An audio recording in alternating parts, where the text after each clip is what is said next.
සංයෝග ප්‍රමාණනය. හොඳයි. අපි අද පාඩම කතා කරන්න යන්නේ මූලද්‍රව්‍ය හා සංයෝග ප්‍රමාණනය. හරිද? එතකොට ආදරණීය දරුවනේ ඕගොල්ලන්ට කියන්න ඕන මෙන්න මේ කාරණා ටික. ඕගොල්ලෝ අච්චු පොත ළඟ තියෙන්න ඕන පුතේ. ඒ වගේම රතු පෑන, නිල් පෑන, කළු පෑන අතේ තියෙන්න ඕන. හරිද? පැන්සල ඒ කතන්දර ටික ඔක්කොම තියෙන්න ඕන ළඟ. මොකද දන්නවද? අපේ මේ වැඩසටහන කරගෙන යනකොට ඕගොල්ලෝගේ වට ඉදවන්න ලෑස්ති වෙන්න එපා. රතු පෑන නෑ, නිල් පෑන නෑ කියාගෙන. මොකද අවශ්‍ය කරුණු ටික මම ඕගොල්ලන්ට රතු පෑනෙන්, නිල් පෑනෙන්, කළු පෑනෙන් අර විභාගයේ ඉලක්ක කරගත්ත කොටස් ටික මොනවද ඕගොල්ලන්ට පුතේ වෙනම වෙන් කරලා පෙන්වලා දෙන්න. එතකොට අපිට වැඩි ලේසි විභාගයට පාඩම් කරගන්න. ඒ වගේම තමයි ඕගොල්ලන්ට තව දෙයක් තියෙනවා කියන්න. 10 වසර කියන්නේ පුතේ මේ 11 වසරේ එක කොටස කියනවා වගේ තැනක තියෙනවා. 10 වසර සහ 11 වසර කියන්නේ පන්ති දෙකක් නෙවෙයි මම අර හැමදාම කියනවා වගේ එක පන්තියක්. මොකද ඕගොල්ලෝ හැමෝම එක විභාගයකටයි මුහුණ දෙන්නේ. හරිද? ඒ නිසා හරිම සංකීර්ණ හරිම අමාරු විෂය කාරණාවක් තමයි අද මේ කතා කරන්න යන්නේ රසායන විද්‍යාව කොටසේ මූලද්‍රව්‍ය හා සංයෝග ප්‍රමාණනය. හරිද? හැමෝම ඔව් 7 වෙනි පාඩම හැමෝම ඕගොල්ලෝ අච්චුමක ළඟ තියාගන්න පුතේ දුවේ මාතෘකාව ලියා ගන්න මූලද්‍රව්‍ය සංයෝග ප්‍රමාණනය.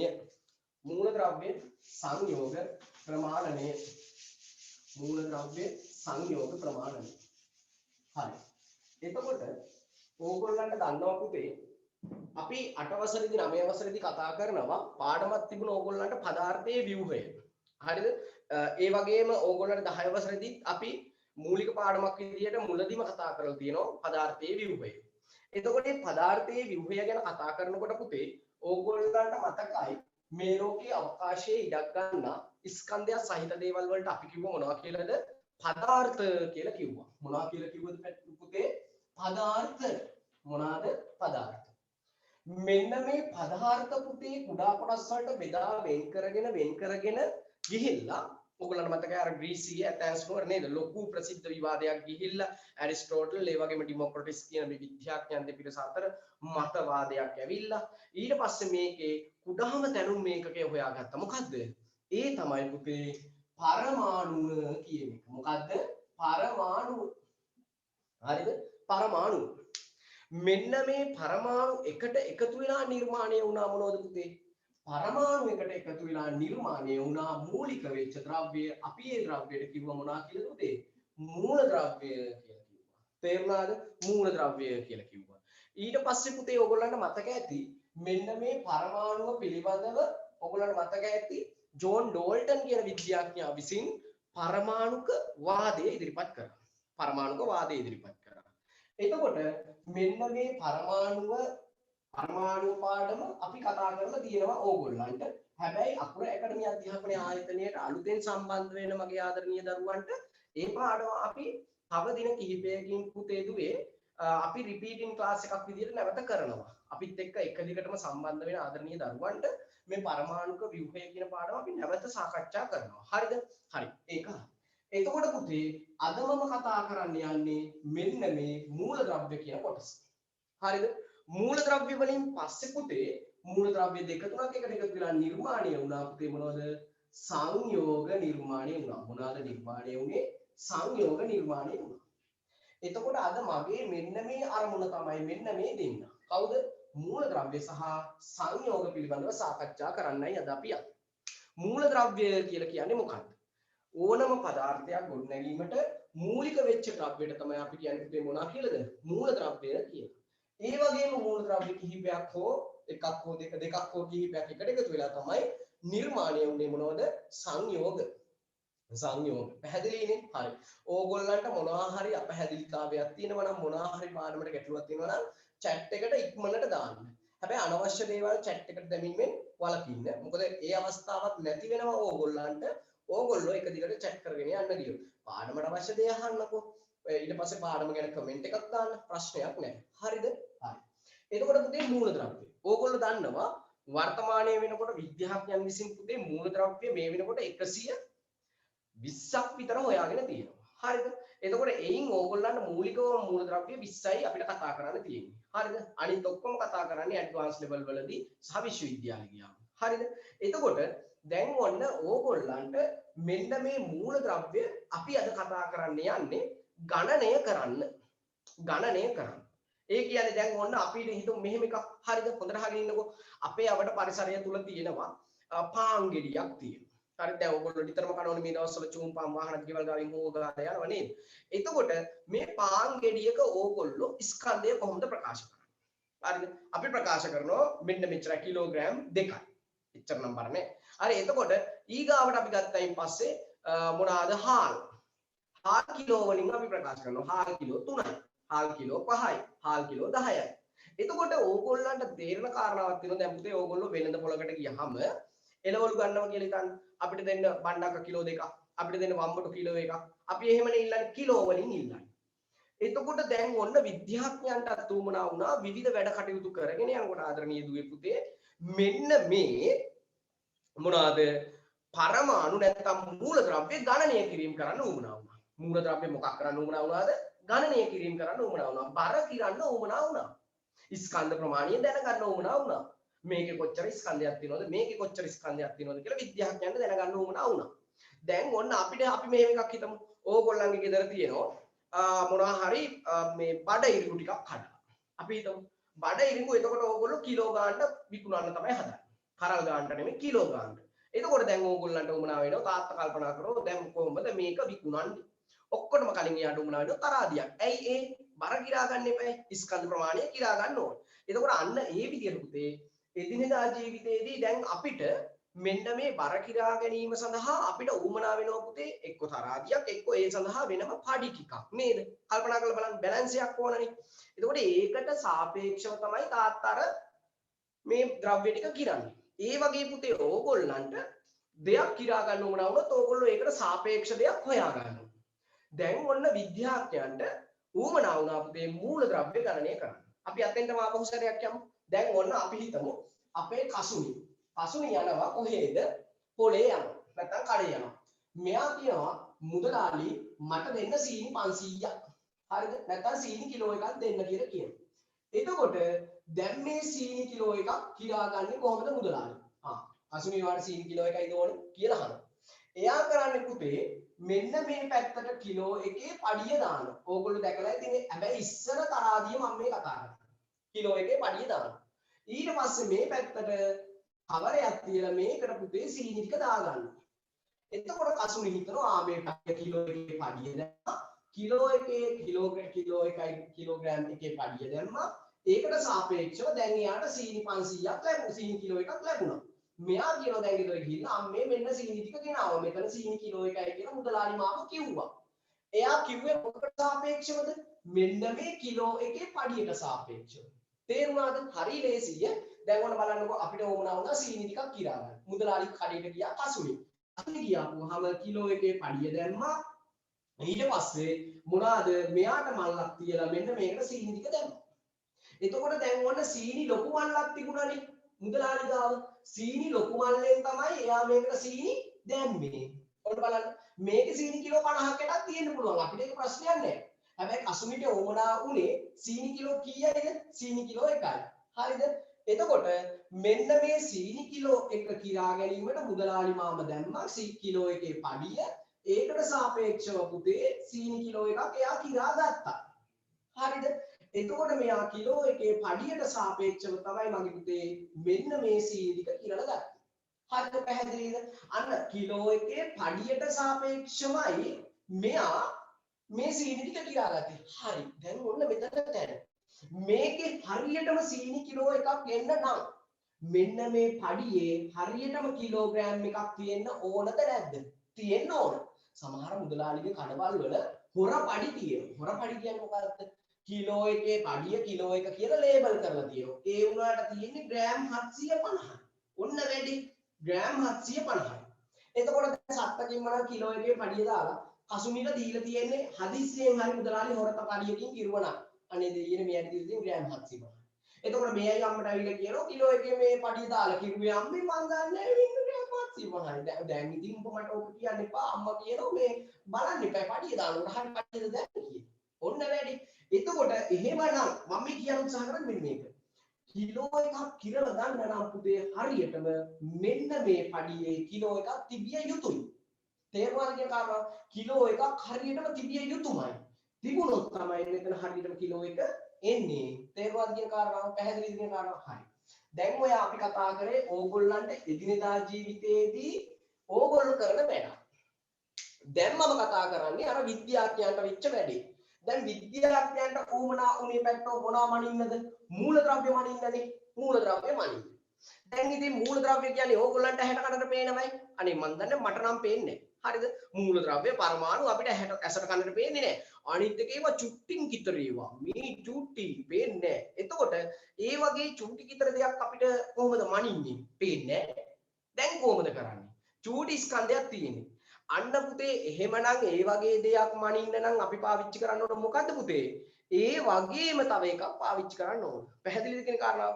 ඒ වගේම තව එකක් පාවිච්චි කරන්න ඕන. දැන් සිටි මනින්න අපි කිලෝග්‍රෑම් කියන එක පාවිච්චි කරා. නමුත් පරමාණු මූලද්‍රව්‍ය මනින්න අපිට මේකකින් බෑ. ඒ සඳහා පුතේ අපි පාවිච්චි කරන කුඩාම ඒකකය. හරිද? කුඩාම ඒකකයක් අපිට භාවිතා කරන්න බෑ. ඔන්න ඒ නිසා විද්‍යාඥයෝ මෙහෙම එකක් කරා. ඔන්න බලන්න තැන. විද්‍යාඥයෝ කර වැඩේ මේ සඳහා තවත් මූලද්‍රව්‍යයක් පාවිච්චි කරා. තවත් මූලද්‍රව්‍යයක් පාවිච්චි කරා. හරිද? ඒ කියන්නේ මූලද්‍රව්‍යයක් මනින්න ඒගොල්ලෝ පාවිච්චි කරන්න යන්නේ මොකද්ද දැන්? තවත් මූලද්‍රව්‍යයක්. ඔන්න බලන්නකෝ. අපිට දන්නවා මූලද්‍රව්‍ය අපිට 20ක් තියෙනෝනේ. දැන් ඔන්න අපි කියමු ඒක hydrogen, helium, lithium, beryllium, boron, carbon, nitrogen, oxygen, fluorine, neon, sodium, magnesium, aluminium, silicon, phosphorus, sulfur, chlorine, argon, potassium, calcium.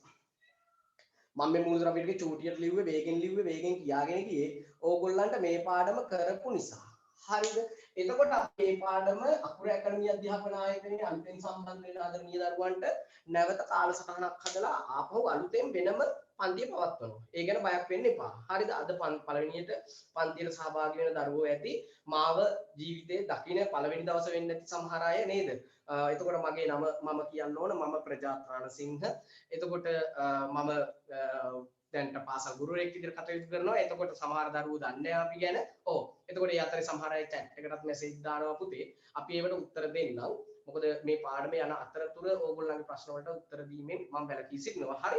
එතකොට ඊගාව කාරණාව ඕගොල්ලන්ට මේ පාඩම කරගෙන යනකොට මොනවා හරි ගැටලුවක් තියෙනවා නම් මොනවා හරි පේපර් එකක හරි ගැටලුවක් තියෙනවා නම් ඒක අපිට යොමු කරන්න. හරිද? පාඩමට අදාළව. අනිත් ප්‍රශ්න වලට උත්තර දෙනවා පස්සේ. රයිට් ඕකේ. හොඳට අහගෙන ඉන්න. දැන් ඔන්න අපි යන්නේ පුතේ මොනවා මනින්නද? මූලද්‍රව්‍ය මනින්න යන්නේ. මූලද්‍රව්‍යයන් මනින්න යන වෙලාවේ තව කාට සාපේක්ෂවද? වෙනත් මූලද්‍රව්‍යයකට සාපේක්ෂව. දැන් ඔන්න කසුනි කියන්නේ කඩේට කිලෝග්‍රෑම් එකක් ගන්න සීනි. එතකොට කිලෝග්‍රෑම් එකේ පඩිය හරියටම මුදලාලි දාලා ඒකෙන් එයට සීනි දුන්නේ. මම එතකොට කිව්වා හරියටම කිලෝග්‍රෑම් එකේ පඩිය තියෙන්නේ නැහැ මේකේ කිලෝග්‍රෑම් එකක් මේකේ හරියටම තියෙන්නේ නැහැ. හරිද? එතකොට කිලෝග්‍රෑම් එක තිබුණොත් තමයි මෙතන සීනි කිලෝග්‍රෑම් එක එන්නේ. දැන් ඔන්න විද්‍යාඥයෝ මේ විදියට මූලද්‍රව්‍ය මනින්න පුතේ පඩියක් පාවිච්චි කරා. ඒ තමයි හයිඩ්‍රජන් කියන එක කියනවා. ඕගොල්ලන්ට මතකයි හයිඩ්‍රජන්ගේ පරමාණු ක්‍රමාංකය කීයද? 1යිනේ. හරිද? පරමාණු ක්‍රමාංකය 1යි. අපි ස්කන්ධ ක්‍රමාංකයත් 1යි කියලා ගනිමු. ස්කන්ධ ක්‍රමාංකයක් එතකොට කීයේ? 1යි. එහෙමනම් දැන් ඔන්න බලන්න අපි හිතමු මෙහෙම එකක් හයිඩ්‍රජන්ගේ බර ග්‍රෑම් 1යි නම්. ග්‍රෑම් 1යි නම්. ඔන්න දැන් හයිඩ්‍රජන්ට සාපේක්ෂව මේගොල්ලන්ට මනින්න පුළුවන් නේ. පැහැදිලිද? දැන් අපි මෙහෙම එකක් ගනිමු. අපි ගන්නවා තරාදියක්. මේක මේ සැබෑ ලෝකෙ වෙන දෙයක් නෙමෙයි. හොඳේ. දැන් ඕගොල්ලෝ විද්‍යාගාරෙට ගිහිල්ලා ටීචර්ගෙන් ඉල්ලන්න එපා. ටීචර් කොහොම මේ මූලද්‍රව්‍ය කියන තරාදී කියලා. එහෙම එකක් නෑ. හොඳේ. එතකොට තියෙන රසායනික තුලාව ඒකෙන් වෙන දෙයක් කරන්නේ අපි ඒක ගැන පස්සේ කතා කරනවා. හරිද? දැන් ඔන්න අපි මේ පැත්තට දානවා කැල්සියම් කියන මූලද්‍රව්‍ය එකක්. දැන් කැල්සියම් මූලද්‍රව්‍ය කීයක් අපි දාන්නේ? එකක් දානවා. කැල්සියම් මූලද්‍රව්‍ය එකක් දානවා. හොඳට බලාගන්න ඉන්න. හරිද? මම මේ අදහස් කියන්නේ. ඊට පස්සේ පුතේ මේ තරාතිය මේ පැත්ත මොකද ඇවුනේ? මෙන්න පහක් තුනක්. මගේ අම්මේ මේ පැත්තට කැල්සියම් එකක් දැම්ම මම මේ පැත්තට ඇලුණා. ඔන්න කවුද මේ කියන්නේ කැල්සියම් කියන්නේ? ඊට පස්සේ පුතේ අපි මේ පැත්තට හයිඩ්‍රජන් දානවා. හයිඩ්‍රජන් දානකොට හයිඩ්‍රජන් 20ක් දාන්න උනා. ඔන්න වැඩි. දැන් හයිඩ්‍රජන් කීයක් දාන්න ඕන උනායි පුතේ? 20ක් දාන්න ඕන උනා. ඔන්න බලන්න වැඩි. හොඳට අල්ලගන්නකො. දැන් හයිඩ්‍රජන් පරමාණු අපි 20ක් දැම්මා. එතකොට හයිඩ්‍රජන් වල ඒ ස්කන්ධය ග්‍රෑම් 1යි. හරි? හයිඩ්‍රජන් වල ස්කන්ධය කියේ ග්‍රෑම් 1යි. එහෙනම් කැල්සියම් එක පරමාණුවකට හයිඩ්‍රජන් පරමාණු කීයක් වුණා වුණාද? 20ක් වුණා වුණා. එහෙනම් කැල්සියම් වල දැන් ස්කන්ධය කීයද? කියන්න බලන්න. ඔයගොල්ලෝ කල්පනා කරන්න. හයියෙන් කෑ ගහලා කියන්නේ පාගිදරට ඇහෙනවා. එතකොට ගෙදර කට්ටිය තාම නිදි ඇති. එතකොට පුතේ හයිඩ්‍රජන් 20ක් නිසානේ කැල්සියම් එකකට හයිඩ්‍රජන් 20ක් නේ ගියේ. එතකොට පුතේ ග්‍රෑම් කීයක්ද එතන? කැල්සියම් එකක්.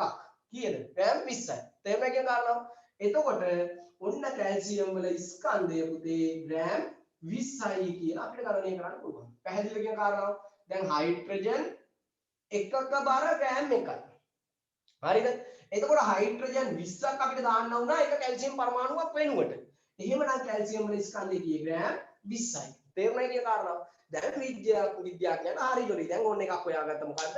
හයිඩ්‍රජන්ට සාපේක්ෂව දැන් මැන හිටියා. හැබැයි මාර වැඩේ කියන්නේ මොකක්ද දන්නවද? අර කසුනිට කරපු එක අනිත් එක තමයි මෙයට කරලා තියෙන්නේ. හයිඩ්‍රජන් වල පුතේ සාපේක්ෂ පරමාණු ස්කන්ධය එක නෙමෙයි. ඊට වඩා වැඩි. ඔන්න වෙච්ච වැඩේ. ඒ කියන්නේ එකම නෙමෙයි ග්‍රෑම් එකම නෙමෙයි 1.0.056ක් වගේ. එතකොට පුතේ මේ 0.0.056 20ක් එකතු වෙනවද නැද්ද? එකතු වෙනවා. එහෙමනම් දැන් මෙතන 20ට වඩා වැඩි වෙනවද නැද්ද? වැඩි වෙනවා. එහෙමනම් පුතේ අපිට මූලද්‍රව්‍ය වල ස්කන්ධය මනින්න භාවිතා කරන්න බෑ. මොකද්ද? හයිඩ්‍රජන් කියන එක නා භාවිතා කරන්න බෑ. ඔන්න විද්‍යාඥයෝ කවුරු කරගත්තා. හරිද? එතකොට දැන් මේ විද්‍යාඥයෝ කල්පනා කරනවා දැන් මොකද්ද කරන්නේ? හයිඩ්‍රජන් සාපේක්ෂව මනින්න බෑනේ. මේ නිසා මොකද්ද කරන්නේ කියලා බැලුවා. හරිද? එහෙම බලාගෙන යනකොට පුතේ ඔන්න අපිට අහු වෙනවා හරි ලස්සන මූලද්‍රව්‍යයක් කවුද? කාබන් කියන මූලද්‍රව්‍ය වැදගත් වුණා. කවුද වැදගත් වෙන්නේ පුතේ? කාබන් කියන කෙනා වැදගත් වුණා. කාබන් කියන මූලද්‍රව්‍ය. හරිද? හොඳට අහගෙන ඉන්නකෝ. කාබන් වල අපි කතා කරලා තියෙනවා සමස්ථානිකයට දෙදි 6 12 කියන එක්කෙනෙක් හිටියා. ඒ වගේම 614 කියන කෙනෙක් හිටියා. හරිද? ඔන්න බලන්න වැඩේ මෙතන අල්ලගන්න. මෙන්න මේ 612 කියන එක්කෙනාගේ පුතේ ස්කන්ධය බැලුවහම හරියටම ග්‍රෑම් 12යි.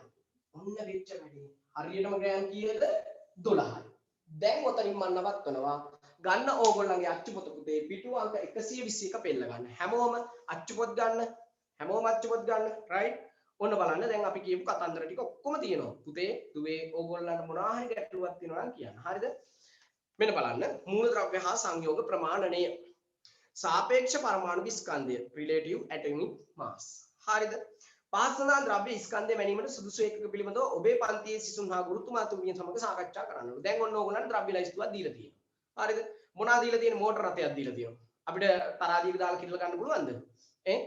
අපිට පුළුවන්ද? කසුනි අර සීන් කිරුවා වගේ නෑ ඊට වඩා විශාල තරාදියක් අපිට උඹනයි. හරිද? පාන් ගෙඩියක් ඊට පස්සේ කාබන් ඩයොක්සයිඩ් අණුවක් ගඩොල් කැටයක් බෙහෙත් පෙත්තක් හීලියම් පරමාණුවක්. දැන් ඒතකොට මේ චූටියේවත් අපිට කිරන්න පුළුවන්ද? බෑ. ඔන්න බලන්නකෝ. මෝටර රථයේ ගඩොල් කැටය පාන් ගෙඩිය සීනිතේ හැන්ද බෙහෙත් පෙත්ත වැනි ද්‍රව්‍ය වල ස්කන්ධය මැනීම සඳහා කිලෝග්‍රෑම් ග්‍රෑම් මිලිග්‍රෑම් වැනි ඒකක භාවිතා කළ හැකිය. එහෙත් කාබන් ඩයොක්සයිඩ් අණුව හීලියම් පරමාණු වැනි ඉතා කුඩා අංශු වල ස්කන්ධය කිලෝග්‍රෑම් ග්‍රෑම් වල ඒකක වලින් ප්‍රකාශ කළ විට ලැබෙනුයේ අතිශය කුඩා අගයකි. පරමාණු හා අයන වල ස්කන්ධය ප්‍රකාශ කිරීම සඳහා කුඩාම ස්කන්ධ ඒකකය වන අටෝග්‍රෑම් පවා විශාල වැඩිය. ආන්න යටින් ඉරක් ඇඳ ගන්න පුතේ මෙන්න මෙතන ඉඳලා පරමාණු හා අයන වල ස්කන්ධය ප්‍රකාශ කිරීම සඳහා කුඩාතම ස්කන්ධ ඒකකය අටෝග්‍රෑම් පවා විශාල වැඩිය කියන කාරණාව යටින් ඉරක් ඇඳ ගන්න නැත්නම් හයිලයිට් කරගන්න. ඉරි අඳින්න පැන්සලෙන්. හරිද? දැන් මට පේන සමහර ළමයි පැන්සල් හොයනවා. ඒ විතරක් නෙවෙයි මේ දැන් ඔන්න කැමරාව ඔෆ් කරා. දැන් එයයි ගේ වටේ දුවන ගමන් ඉන්නේ. මොකද මේ දැන් එයයි හොයන්න යනවා මාකර්. හරි. එතකොට අහගෙන ඉන්න මම ඒකයි කිව්ව මුලදිම ඒ ටික සම්බන්ධ කරගෙන ඉන්න කියලා. හරිද? එතකොට ආදරණීය දරුවනේ. හරිද? නිතසුණක් ලෙස සැලකුවොත් සැහැල්ලුම මූලද්‍රව්‍ය වන හයිඩ්‍රජන් පරමාණුක ස්කන්ධය 1.674 ගුණ කිරීම 1024යි ග්‍රෑම් වේ. එතකොට මේක 0.0.0 කීයක් තියෙනවද? බිංදු ගොඩාක් තියෙනවා. තවත් පරමාණු කිහිපයක් ස්කන්ධ පැහැපත දීලා තියෙනවා. හරිද? එතකොට මම මේ කියවන්නේ 121 පිටුව. මම දරුවන්ට කිව්වා අච්චුපත ළඟ තියාගන්න 7 වෙනි පාඩම මූලද්‍රව්‍ය හා සංයෝග ප්‍රමාණනීය කියන පාඩම තමයි මේ සාකච්ඡා කරමින් ඉන්නේ. හරිද? ගණනීය කිරීම වලදී මෙවැනි ඉතා කුඩා අගයන් යොදා ගැනීම දුෂ්කර කටයුත්තකි. එතකොට එබැවින් තෝරාගත් යම් පරමාණුක ස්කන්ධ ඒකකයක් ලෙස සලකා ඊට සාපේක්ෂව අනෙක් පරමාණු වල ස්කන්ධය ප්‍රකාශ කරාලු. ඔන්න දැන් මම කිව්වේ කතාව. මේ විද්‍යාඥයන්ට මේ තරම් මූලද්‍රව්‍ය වල ස්කන්ධය කුඩා නිසා ඒගොල්ලන්ට ඒක ප්‍රකාශ කරන්න බෑ ලොකු ඒකක වලින්. ඒ නිසා ඒ සඳහා මගේ පුතේ පාවිච්චි කරා කුඩා ඒකක කුඩා පරමාණු පාවිච්චි කරන්න ගත්තා. මෙන්න බලන්න මෙන්න මෙතන ඉඳලා highlight වෙන්න ඕන. හරිද? ඒ බැවින් තෝරාගත් යම් පරමාණුවක ඔන්න ඔතන ඉඳලා highlight වෙන්න ඕන. යම් පරමාණුක ස්කන්ධය ස්කන්ධ ඒකකයක් ලෙස සලකා ඊට සාපේක්ෂව අනෙකුත් පරමාණු වල ස්කන්ධය ප්‍රකාශ කරන ලද. හරිද?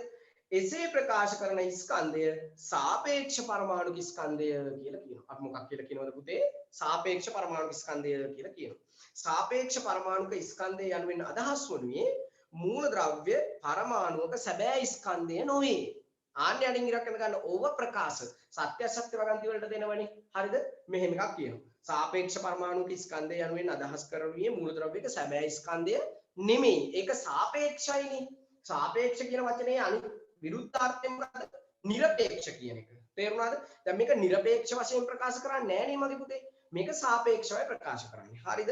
සැබෑ ස්කන්ධය නොවේ. අතීතයේදී ඔන්න බලන්න මම කිව්වේ අතීතයේදී පරමාණුක ස්කන්ධ ඒකකයේ ස්කන්ධය ලෙස සැහැල්ලුම මූලද්‍රව්‍ය පරමාණුව වන හයිඩ්‍රජන් පරමාණුක ස්කන්ධය භාවිතා කරන ලදී. අතීතයේදී පාවිච්චි කරේ මොකක්ද එතකොට? හයිඩ්‍රජන් කියන එක පාවිච්චි කරේ. ඉතින් ඒ නිසා ඒක සාර්ථක නෙමෙයි. ඔන්න බලන්නකෝ එහා පැත්තේ අපි කතාවට යනවා ඊට පස්සේ රයිට්. ලියන්න පුතේ. දැන් පාඩම ලියා ගන්න ඕගොල්ලෝ ලියන පොතේ. හරිද? ලස්සන මාතෘකාව ලියන පොතේ.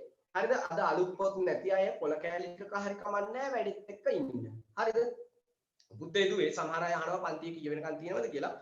පන්තිය පැවැත්වෙනවා උදේ 4ට පටන් ගත්තේ 9යි කාල විතර වෙනකම් පවත්වනවා. හරිද? ඕගොල්ලෝ හැමෝම ඒකට සම්බන්ධ වෙන්න. රයිට් ඕකේ. අද මේ විශේෂිත පන්තියක් ගත්තේ කාලසටහන වෙනස් වෙලා තියෙන්නේ. අකුර ඇකඩමි අධ්‍යාපන ආයතනයේ ඊගාව සතියේ කාලසටහන ඕගොල්ලන්ට ඉක්මනින්ම අපි දෙනවා 10 වසර විද්‍යාව විෂයට. හරිද? එතකොට ඒ සඳහා ඕගොල්ලෝ එදාට ඒ ලින්ක් එක හරහා එකතු වෙන්න. හරිද? රයිට්. ලියන්න තරුවක් දාලා ලියන්න.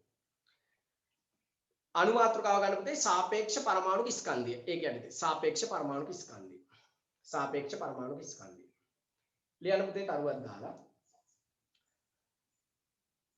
අප අවට පරිසරය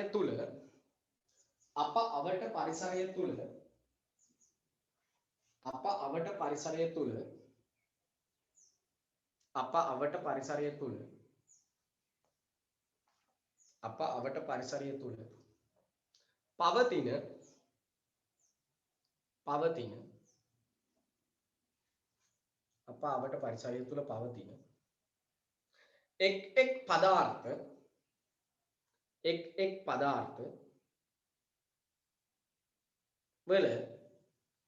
එක් එක් පදාර්ථ වල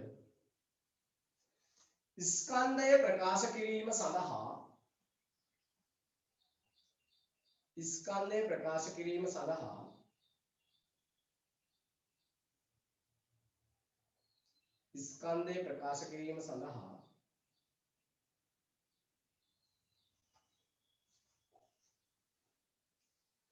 විවිධ ඒකක භාවිතා කරයි.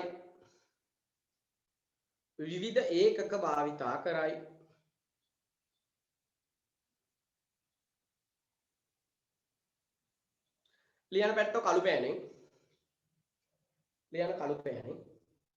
උදාහරණ කිලෝග්‍රෑම්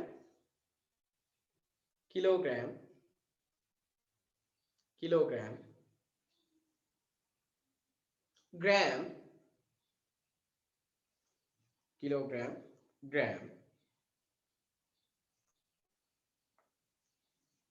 මිලිග්‍රෑම්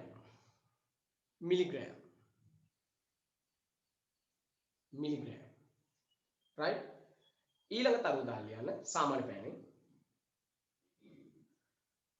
නමුත් පදාර්ථයේ තැනුම්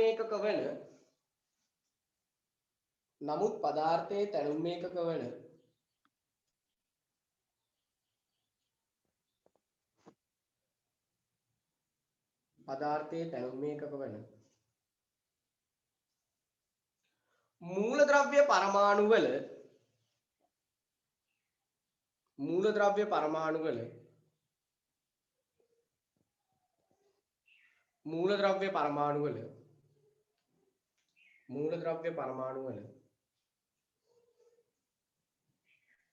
මූලද්‍රව්‍ය පරමාණු වල ස්කන්ධය ගණනය කිරීම සඳහා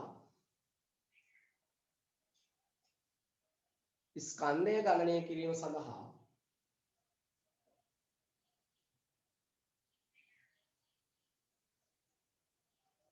ස්කන්ධය ගණනය කිරීම සඳහා කුඩා ඒකක භාවිතා කළ යුතුය. කුඩා ඒකක භාවිතා කළ යුතුය.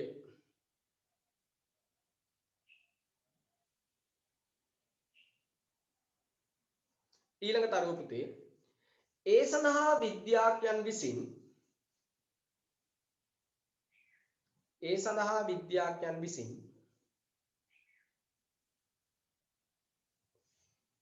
අතීතයේදී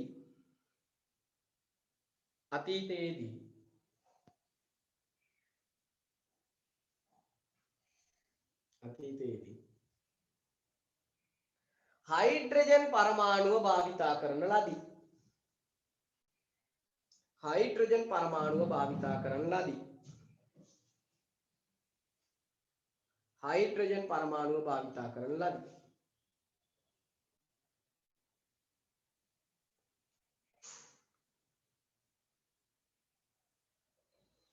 හයිඩ්‍රජන් පරමාණුව භාවිතා කරන ලදී.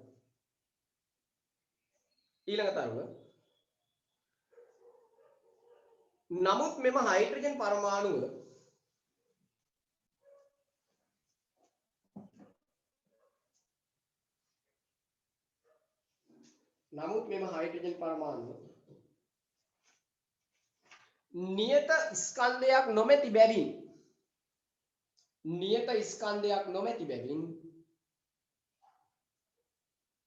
නියත ස්කන්ධයක් නොමැති බැවින්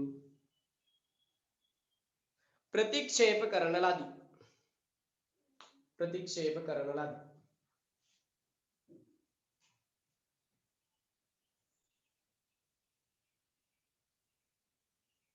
right මේ සඳහා ඊළඟ තරුව මේ සඳහා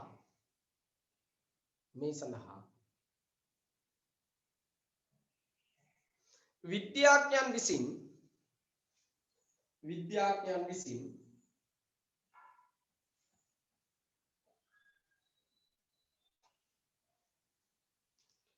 රතු පෑනෙන් ලියන්නේ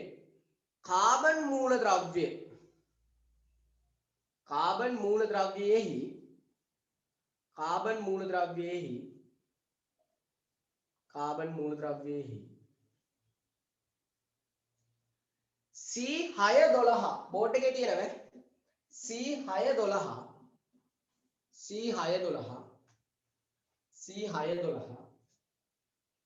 සමස්ථානිකය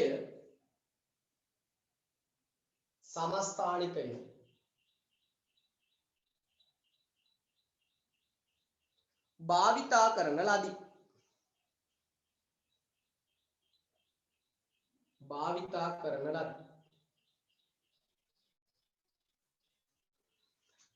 හරිද? පැහැදිලිනේ? දැන් එතකොට අපේ සමහර දරුවෝ දැනුත් ලොග් වෙනවා. එතකොට මේ ඒ දරුවන්ටයි මේ ආමන්ත්‍රණය කරන්නේ. පුතේ දුවේ ඕගොල්ලන්ට අද මම සාකච්ඡා කරන්නේ රසායන විද්‍යාවේ මූලද්‍රව්‍ය හා සංයෝග ප්‍රමාණනය කියන පාඩම 121 පිටු අංකයේ ඕගොල්ලන්ගේ එක කොටස. හරිද? එතකොට මේ දරුවෝ සමහර අය එකපාරටම එනවා එකපාරටම නැතිලා යනවා. මම කියන්නේ ආදරණීය දරුවනේ මෙන්න මෙහෙමයි කතාව. හරිද? ඕගොල්ලෝ පන්තියට ආපුවාම මොන බාධාව ආවත් එක දිගට පන්තියේ ඉන්න. හරිද? ඕගොල්ලන්ට විනාඩි 10ක් 15ක් යනකොට මොනවා හෝ දෙයක් තේරෙනවා කියලා හිතනවා නම් දිගටම ඉන්න. තේරෙන්නේ නැත්නම් අතහැරලා දාන්න. හරිද? එතකොට පුතේ ඕගොල්ලන්ට අපි මේ දින කිහිපය පුරාවටම ඕගොල්ලන්ට කිසිදු වෛ කිරීමකින් තොරව තමයි පන්තියට අපි පර්මිෂන් දීලා ඕගොල්ලන් හැමෝම එකතු කරගන්නවා. එතකොට ඕගොල්ලෝ හැමෝටම මම කියන්නේ පුතේ මේ ආයතනය තුල අපි හැමෝටම අර ඉක්මනින් නෝට් එක ගෲප් එකට දාන්නද කියලා අහනවා. එතකොට ඕගොල්ලන්ට මේ කියන දේවල් මේ මොනවාද ලියා ගන්න අපහසු වුණොත් රෙකෝඩින් එක ඕගොල්ලන්ට දින දෙකක් ඇතුළත එවනවා. ඒ විතරක් නෙමෙයි දරුවනේ. ඕගොල්ලන්ට නෝට් එක අපි උත්සාහ කරනවා ඉස්සරහට ටයිප් කරලා නැවත ඕගොල්ලන්ගේ ගෲප් එකට එකතු කරලා තියන්න. එතකොට ඕගොල්ලන්ට නෝට් එක ඒකත් හැබැයි තියෙන්නේ දින කිහිපයක් විතරයි. ඒක අවශ්‍ය නම් print කරගන්නත් පුළුවන්. නැත්නම් ඕගොල්ලන්ට බලලා ලියා ගන්නත් පුළුවන්. හැබැයි ඒකේ තියෙන short form එකෙන් නෝට් එක හරිද? ඒ කියන්නේ කෙටි විදිහකට තියෙන්නේ. ඕගොල්ලන් ඒ නිසා සවිස්තරාත්මකව මේ ලියා ගන්න කාරණා ටික හරියට ලියා ගන්න. මොකද දන්නවද මට පුළුවන් පුතේ ඕගොල්ලන්ට ඕන නෝට් එකක් print කරලා ඕගොල්ලන්ට ලැබෙන්න සලස්වලා මට මෙහෙම පාඩම කරගෙන යන්න පුළුවන් එක දිගට. නමුත් ඒකේ සාර්ථකත්වයක් නැහැ පුතේ. අපි අර ප්‍රායෝගික ලෝකෙට යන්න එපා. ඒ නිසා පුතේ අර මනසින් දෙයක් කියව ඒ දේ ලියන එක තමයි හරිම වටින්නේ. අහගෙන ලියනකොට ඒක ගොඩක් අපිට පාඩම් වෙනවා ඒ වෙලෙම. right? එතකොට ඕගොල්ලන්ට අහනවා සමහර අය අහනවා අය කිරීම කොහොමද නම්මනම් කියලා. ඕගොල්ලන්ට ඒක ඉදිරියේදී අපි group එකට දානවා හැම දෙයක්ම. හොඳද? ඒ නිසා ඕගොල්ලෝ දැන් පන්තියේ join වෙලා ඉන්න පාඩමට දාලා ප්‍රශ්න අහමුකෝ පුතේ දුවේ. එතකොට ඒ සඳහා ඕගොල්ලන්ට හරිද අපි ඉස්සරහට දැනුවත් කිරීම කරනවා. හරි දැන් මේ සටහන ඕකේනේ අදහසක් ආවනේ මොකක්ද උනේ? හරි අපිට ඕමනා වුණා පරමාණු කියන කුඩා ඒකකවල ස්කන්ධය මැනගන්න. ඒ සඳහා ඒගොල්ලෝ පාවිච්චි කරන්න ගත්තා ඒ වගේම තවත් එක්කෙනෙක්.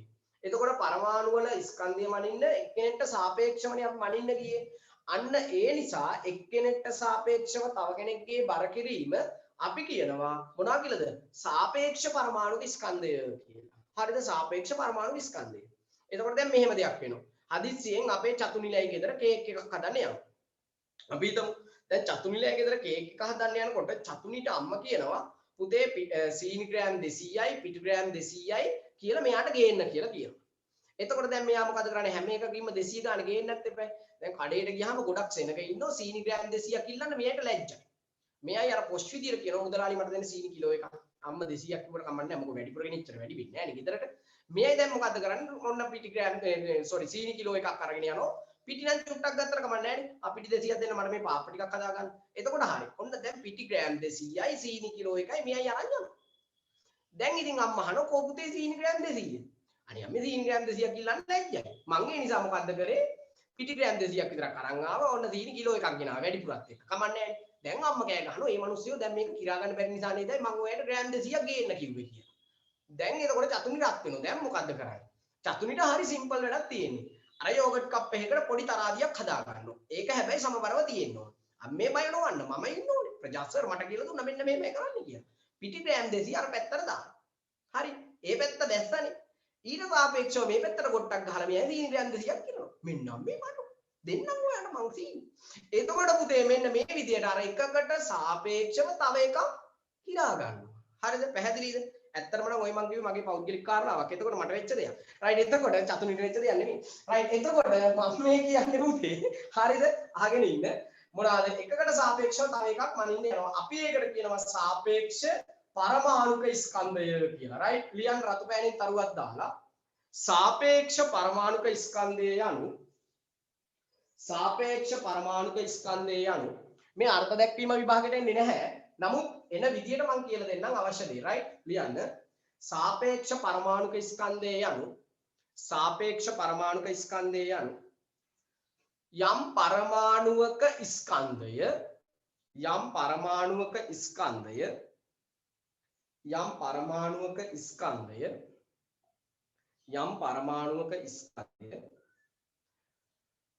වෙනත් පරමාණුවක ස්කන්ධයට වෙනත් පරමාණුවක ස්කන්ධයට වෙනත් පරමාණුවක ස්කන්ධයට සාපේක්ෂ ලෙස ප්‍රකාශ කිරීම සාපේක්ෂ ලෙස ප්‍රකාශ කිරීම සාපේක්ෂ ලෙස ප්‍රකාශ කිරීම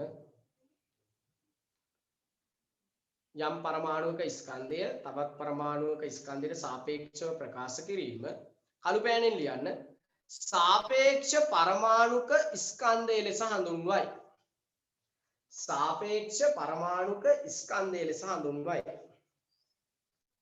සාපේක්ෂ පරමාණුක ස්කන්ධය ලෙස හඳුන්වයි සාපේක්ෂ පරමාණුක ස්කන්ධය ලෙස හඳුන්වයි සාපේක්ෂ පරමාණුක ස්කන්ධය ලෙස හඳුන්වයි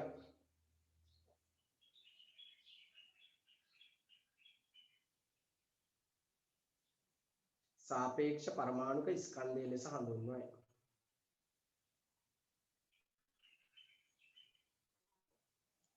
right හරිද පැහැදිලි ලියන්න ඊළඟ තරුව දාලා පුතේ සාමාන්‍ය පෑනේ sorry මාතෘකාව ගන්න පුතේ පරමාණුක ස්කන්ධ ඒකකය සාපේක්ෂ පරමාණුක ස්කන්ධ ඒකකය. පරමාණුක ස්කන්ධ ඒකකය. හරිද?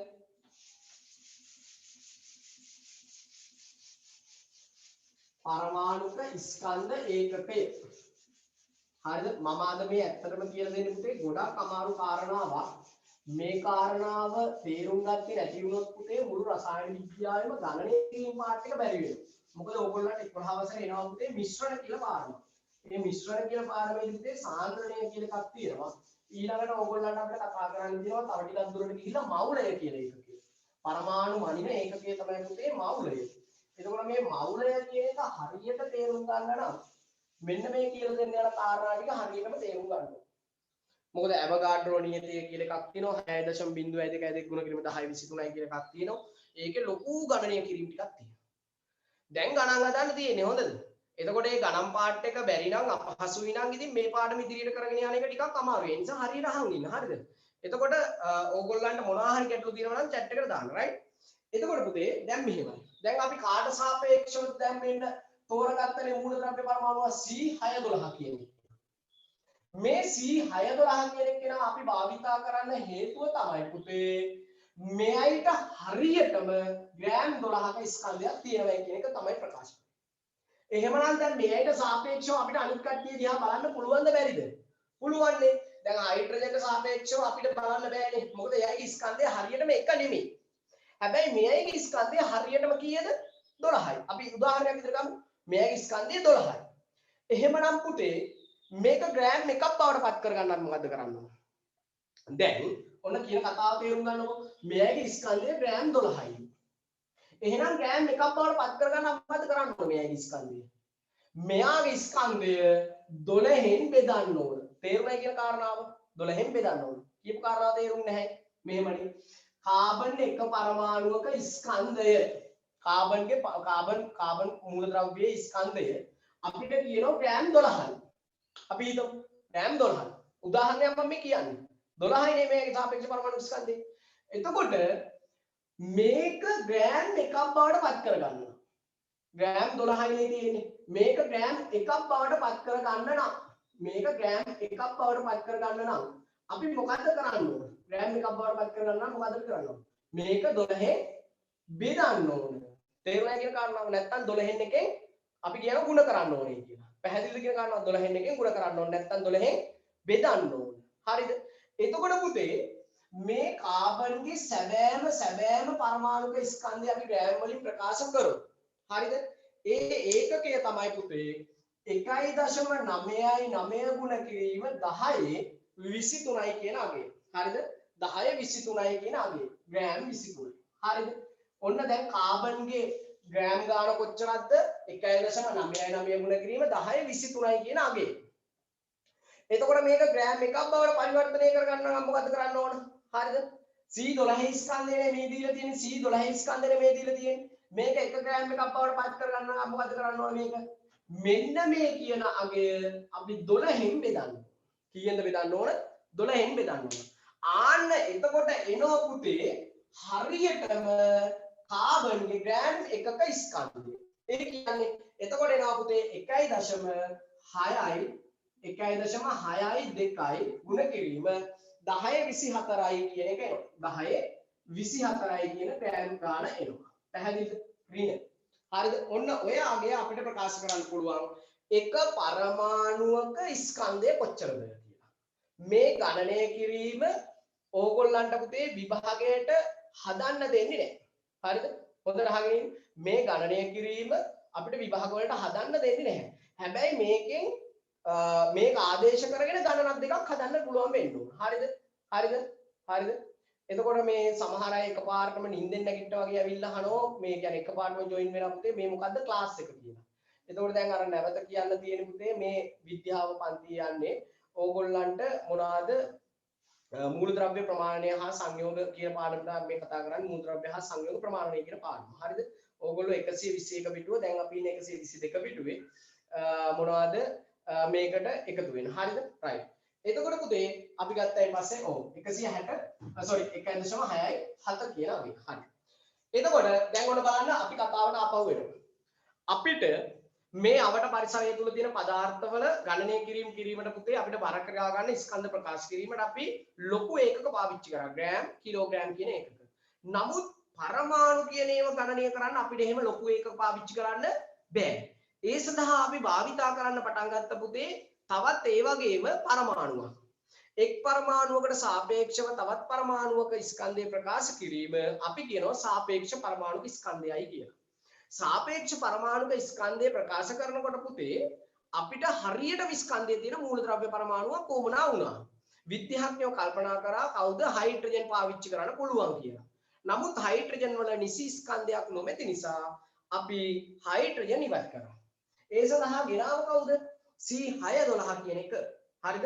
C612 කියන එක ගත්තා. හරිද? එතකොට පුතේ අපි ගත්තයින් පස්සේ C612 කියන ස්කන්ධයට සාපේක්ෂව තමයි දැන් අපි ප්‍රකාශ කරන්න යන්නේ. right? ලියන්න තරුවක් දාලා ලියන්න. පරමාණු වල ස්කන්ධය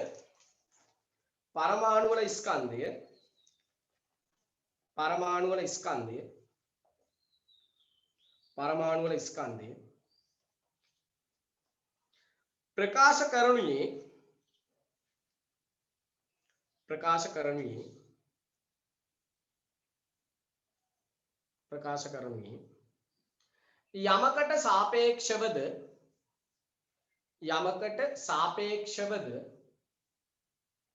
යමකට සාපේක්ෂවද කළු පෑනෙන් ලියන්න පුතේ. යමකට සාපේක්ෂවද කළු පෑනෙන් ලියන්න. එය පරමාණුක ස්කන්ධ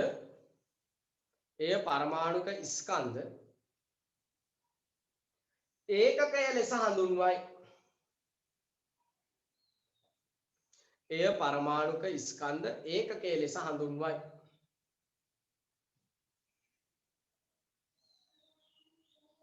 ඊළඟ තරු දාලියන් වර්තමානයේ අප භාවිතා කරනුයේ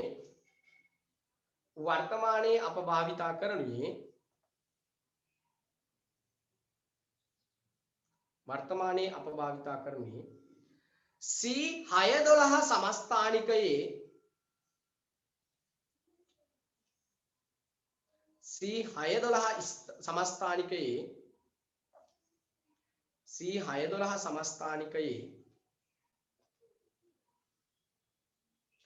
පරමාණුක ස්කන්ධයෙන්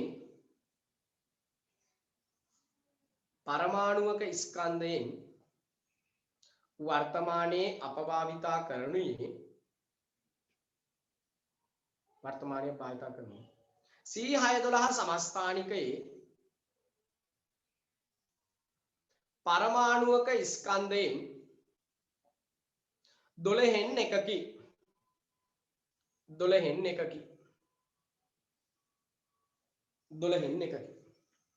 හරිද? එතකොට පුතේ පෙළ ගන්න ඕගොල්ලන්ගේ 122 පිටුව 122 පිටුවේ මැද බලන්න පරමාණුක ස්කන්ධ ඒකකය මොකකට සාපේක්ෂවද? C612 සමස්ථානිකයේ පරමාණුක ස්කන්ධය අපි කීයෙන්ද බෙදන්නේ? 12න්. එතකොට 1.99 ගුණ කිරීම 1023 කියලා ගයක් තියෙනෝනේ. ඒ තමයි C612 සමස්ථානිකයේ ස්කන්ධය. මොකද්ද? C612 සමස්ථානිකයේ ස්කන්ධය කීයේ 1.99 ගුණ කිරීම 1023. හරිද?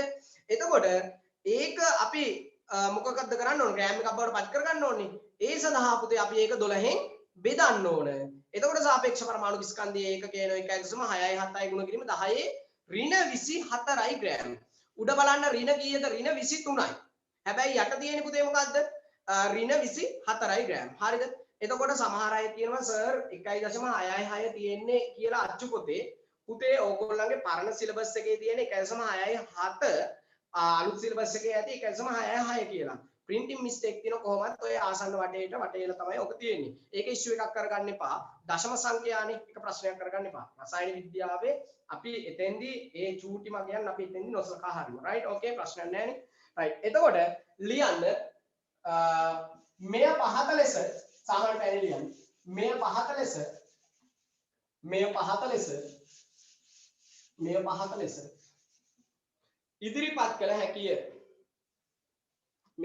ඉදිරිපත් කළ හැකිය. මේ පහත ලෙස ඉදිරිපත් කළ හැකිය.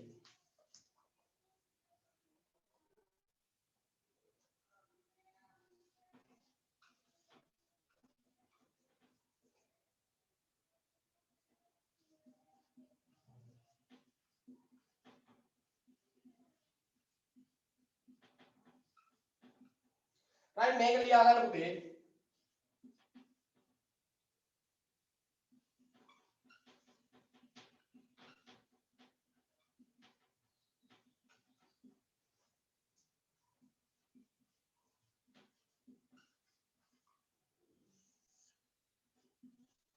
right මේක ලියා ගන්න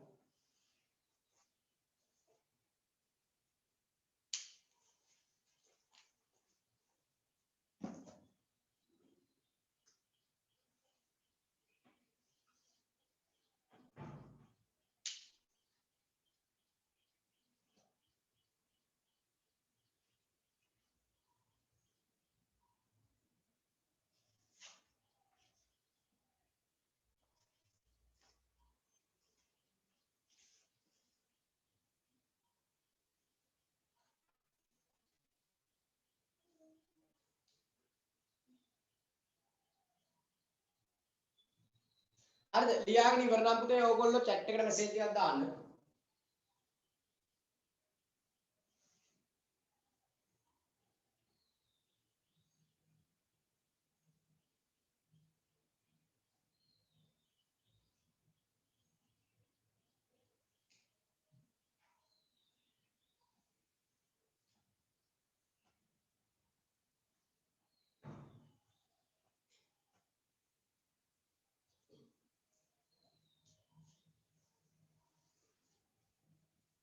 හරිද ඔව් ගොඩක් අය ඉවරයි කියලා දානවා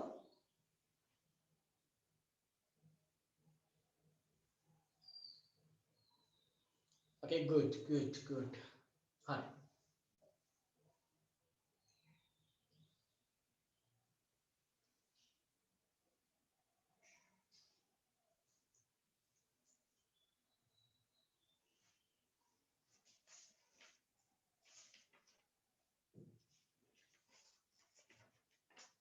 හරිද පුතේ ඉවරයිනේ ඕකේ එතකොට පුතේ හොඳට අහගෙන ඉන්න අපි අද මේ අකුර ඇකඩමි අධ්‍යාපන ආයතනයේ විද්‍යා විෂය ආරම්භක දවස තමයි මේ ඕගොල්ලෝ එකතු වෙලා ඉන්නේ ඒ වගේම මගේ ආදරණීය පරණ අපේ ගෲප් වල හිටපු හැම දරුවෙක්මත් එකතු වෙලා ඉන්නවා මේ සඳහා එතකොට මේ හැමදෙනාමත් ඕගොල්ලෝ හැමදෙනාමත් අපි ගෞරවයෙන් පිළිගන්නවා අකුර ඇකඩමි අධ්‍යාපන ආයතනයට පුතේ දුවේ ඇත්තටම නම් ඕගොල්ලෝ අද දවසේ මාව දකින්න පළවෙනි අවස්ථාවක් වෙන්න පුළුවන් සමහර වෙලාවට අන්තිම දවසක් වෙන්න පුළුවන් නේද අපේ සමහර දරුවෝ එක දවසක් වෙනවා ඊට පස්සේ නැත්තටම නැතිලා යනවා අපි දන්නෙත් නැහැ කොහෙ ගියාද කියලා. හරි. එතකොට කොහෙ ගියත් කමක් නැහැ කොහොම හිටියත් කමක් නැහැ පුතේ දැක්ක පළවෙනි දවසේම අද මම ඕගොල්ලන්ට කියන එකම කාරණාව මෙන්න මෙච්චරයි.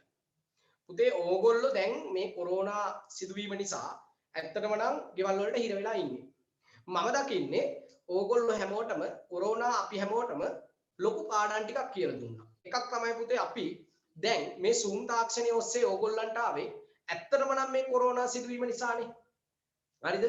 එතකොට මොනවාද මේ කොරෝනා සිදුවීම නිසා තමයි ඔබ මම හැමදෙනාම Zoom තාක්ෂණය ඉගෙන ගත්තේ. එක පැත්තකින් ඒක වාසියක්ද නැද්ද? ඒක වාසියක්. අපි තාක්ෂණිකව ගොඩක් දේවල් වලින් ඉදිරියට ගියා. මම දකින්නේ ඒක.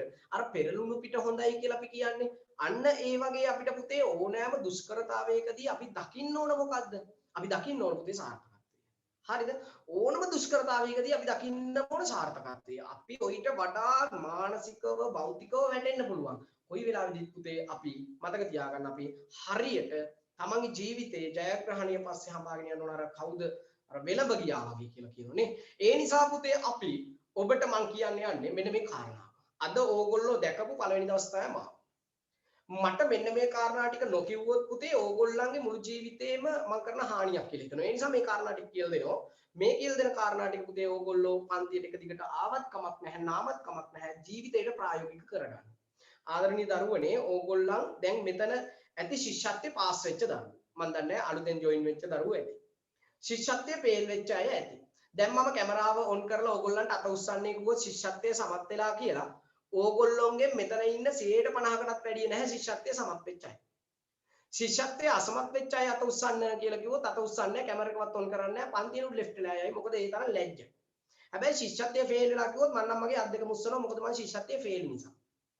හොඳට මතක තියාගන්න. මට ශිෂ්‍යත්වයට ලකුණු තිබුණේ පුතේ ලොකු ලකුණක් තිබුණා ලකුණු 77ක් තිබුණා. මගේ දරුවෝ දන්නවා. එතකොට පුතේ මම ශිෂ්‍යත්වයේ ෆේල්. ඔන්න සමහර ළමයි දැන් hina වෙනවා. මේ යෝතේ ලකුණු 77යි තිබ්බ තියෙන ශිෂ්‍යත්වයේ. මෙයාගේ දැන් අපි ඉගෙන ගන්න කියලා කල්පනා කරනවා ඉතින්. හරිද? පුතේ දුවේ මම මේ කියන්න උත්සාහ කරේ ශිෂ්‍යත්වයේ ෆේල් වුණා කියලා අපේ ගමන නැවතුන්නේ නැහැ. ඕගොල්ලෝ ශිෂ්‍යත්වයේ අසමත් වුණා කියලා ඕගොල්ලන්ගේ අධ්‍යාපනය කියන ගමන නැවතුන්නේ නැහැ. ආදරණීය අම්මලා තාත්තලා ඉන්නවා නම් පොඩ්ඩක් කැමරාව ළඟට එන්න. මට ආදරණීය අම්මා තාත්තලාට දැනුවත් කිරීම කිහිපයක් වෙනවා. අද මේ මම කතා කරන්නේ පළවෙනි දවසේ නිසා. නැත්තම් මෙහෙම කතා කරන්නේ නැහැ. පුළුවන් නම් ආදරණීය අම්මලා තාත්තලා කැමරාව ළඟට එන්න අපිට දරුවෝ එක්ක නේද? හරිද? මේ වැඩේ මොකද දන්නවද? දෙමව්පියන්ටයි කියන්නේ. දැන් ශිෂ්‍යත්ව පන්තියකට අම්මලා මොකද්ද කරන්නේ? ළමයා අරන් ගිහිල්ලා ඉස්සරහාම පේලියේ තියන පොර කනවා. දැන් අර මම එක ආයතනයක පන්ති කරනවා. එතන ශිෂ්‍යත්ව පන්තියක් තියෙනවා. අම්මලා ඇවිල්ලා හරි පොරේ හවස 4ට විතර මොකද මේ ළමයා ඇතුළට තල්ලු කරගන්න. පළවෙනි ඩෙස්කේ වාඩි කරවගන්න. ශිෂ්‍යත්ව කොහොම හරි පාස් කරවන්නනේ. හැබැයි මතක තියාගන්න පුතේ ශිෂ්‍යත්වය ෆේල් වුණා කියලා අධ්‍යාපන ගමන නවතින්නේ නැහැ. හැබැයි O level ෆේල් වුණොත් ඔක්කොම ඉවරයි. O level ෆේල් වුණොත් පුතේ මතක තියාගන්න මුළු ජීවිත කාලෙම අධ්‍යාපනය කියන එක නවතිනවා.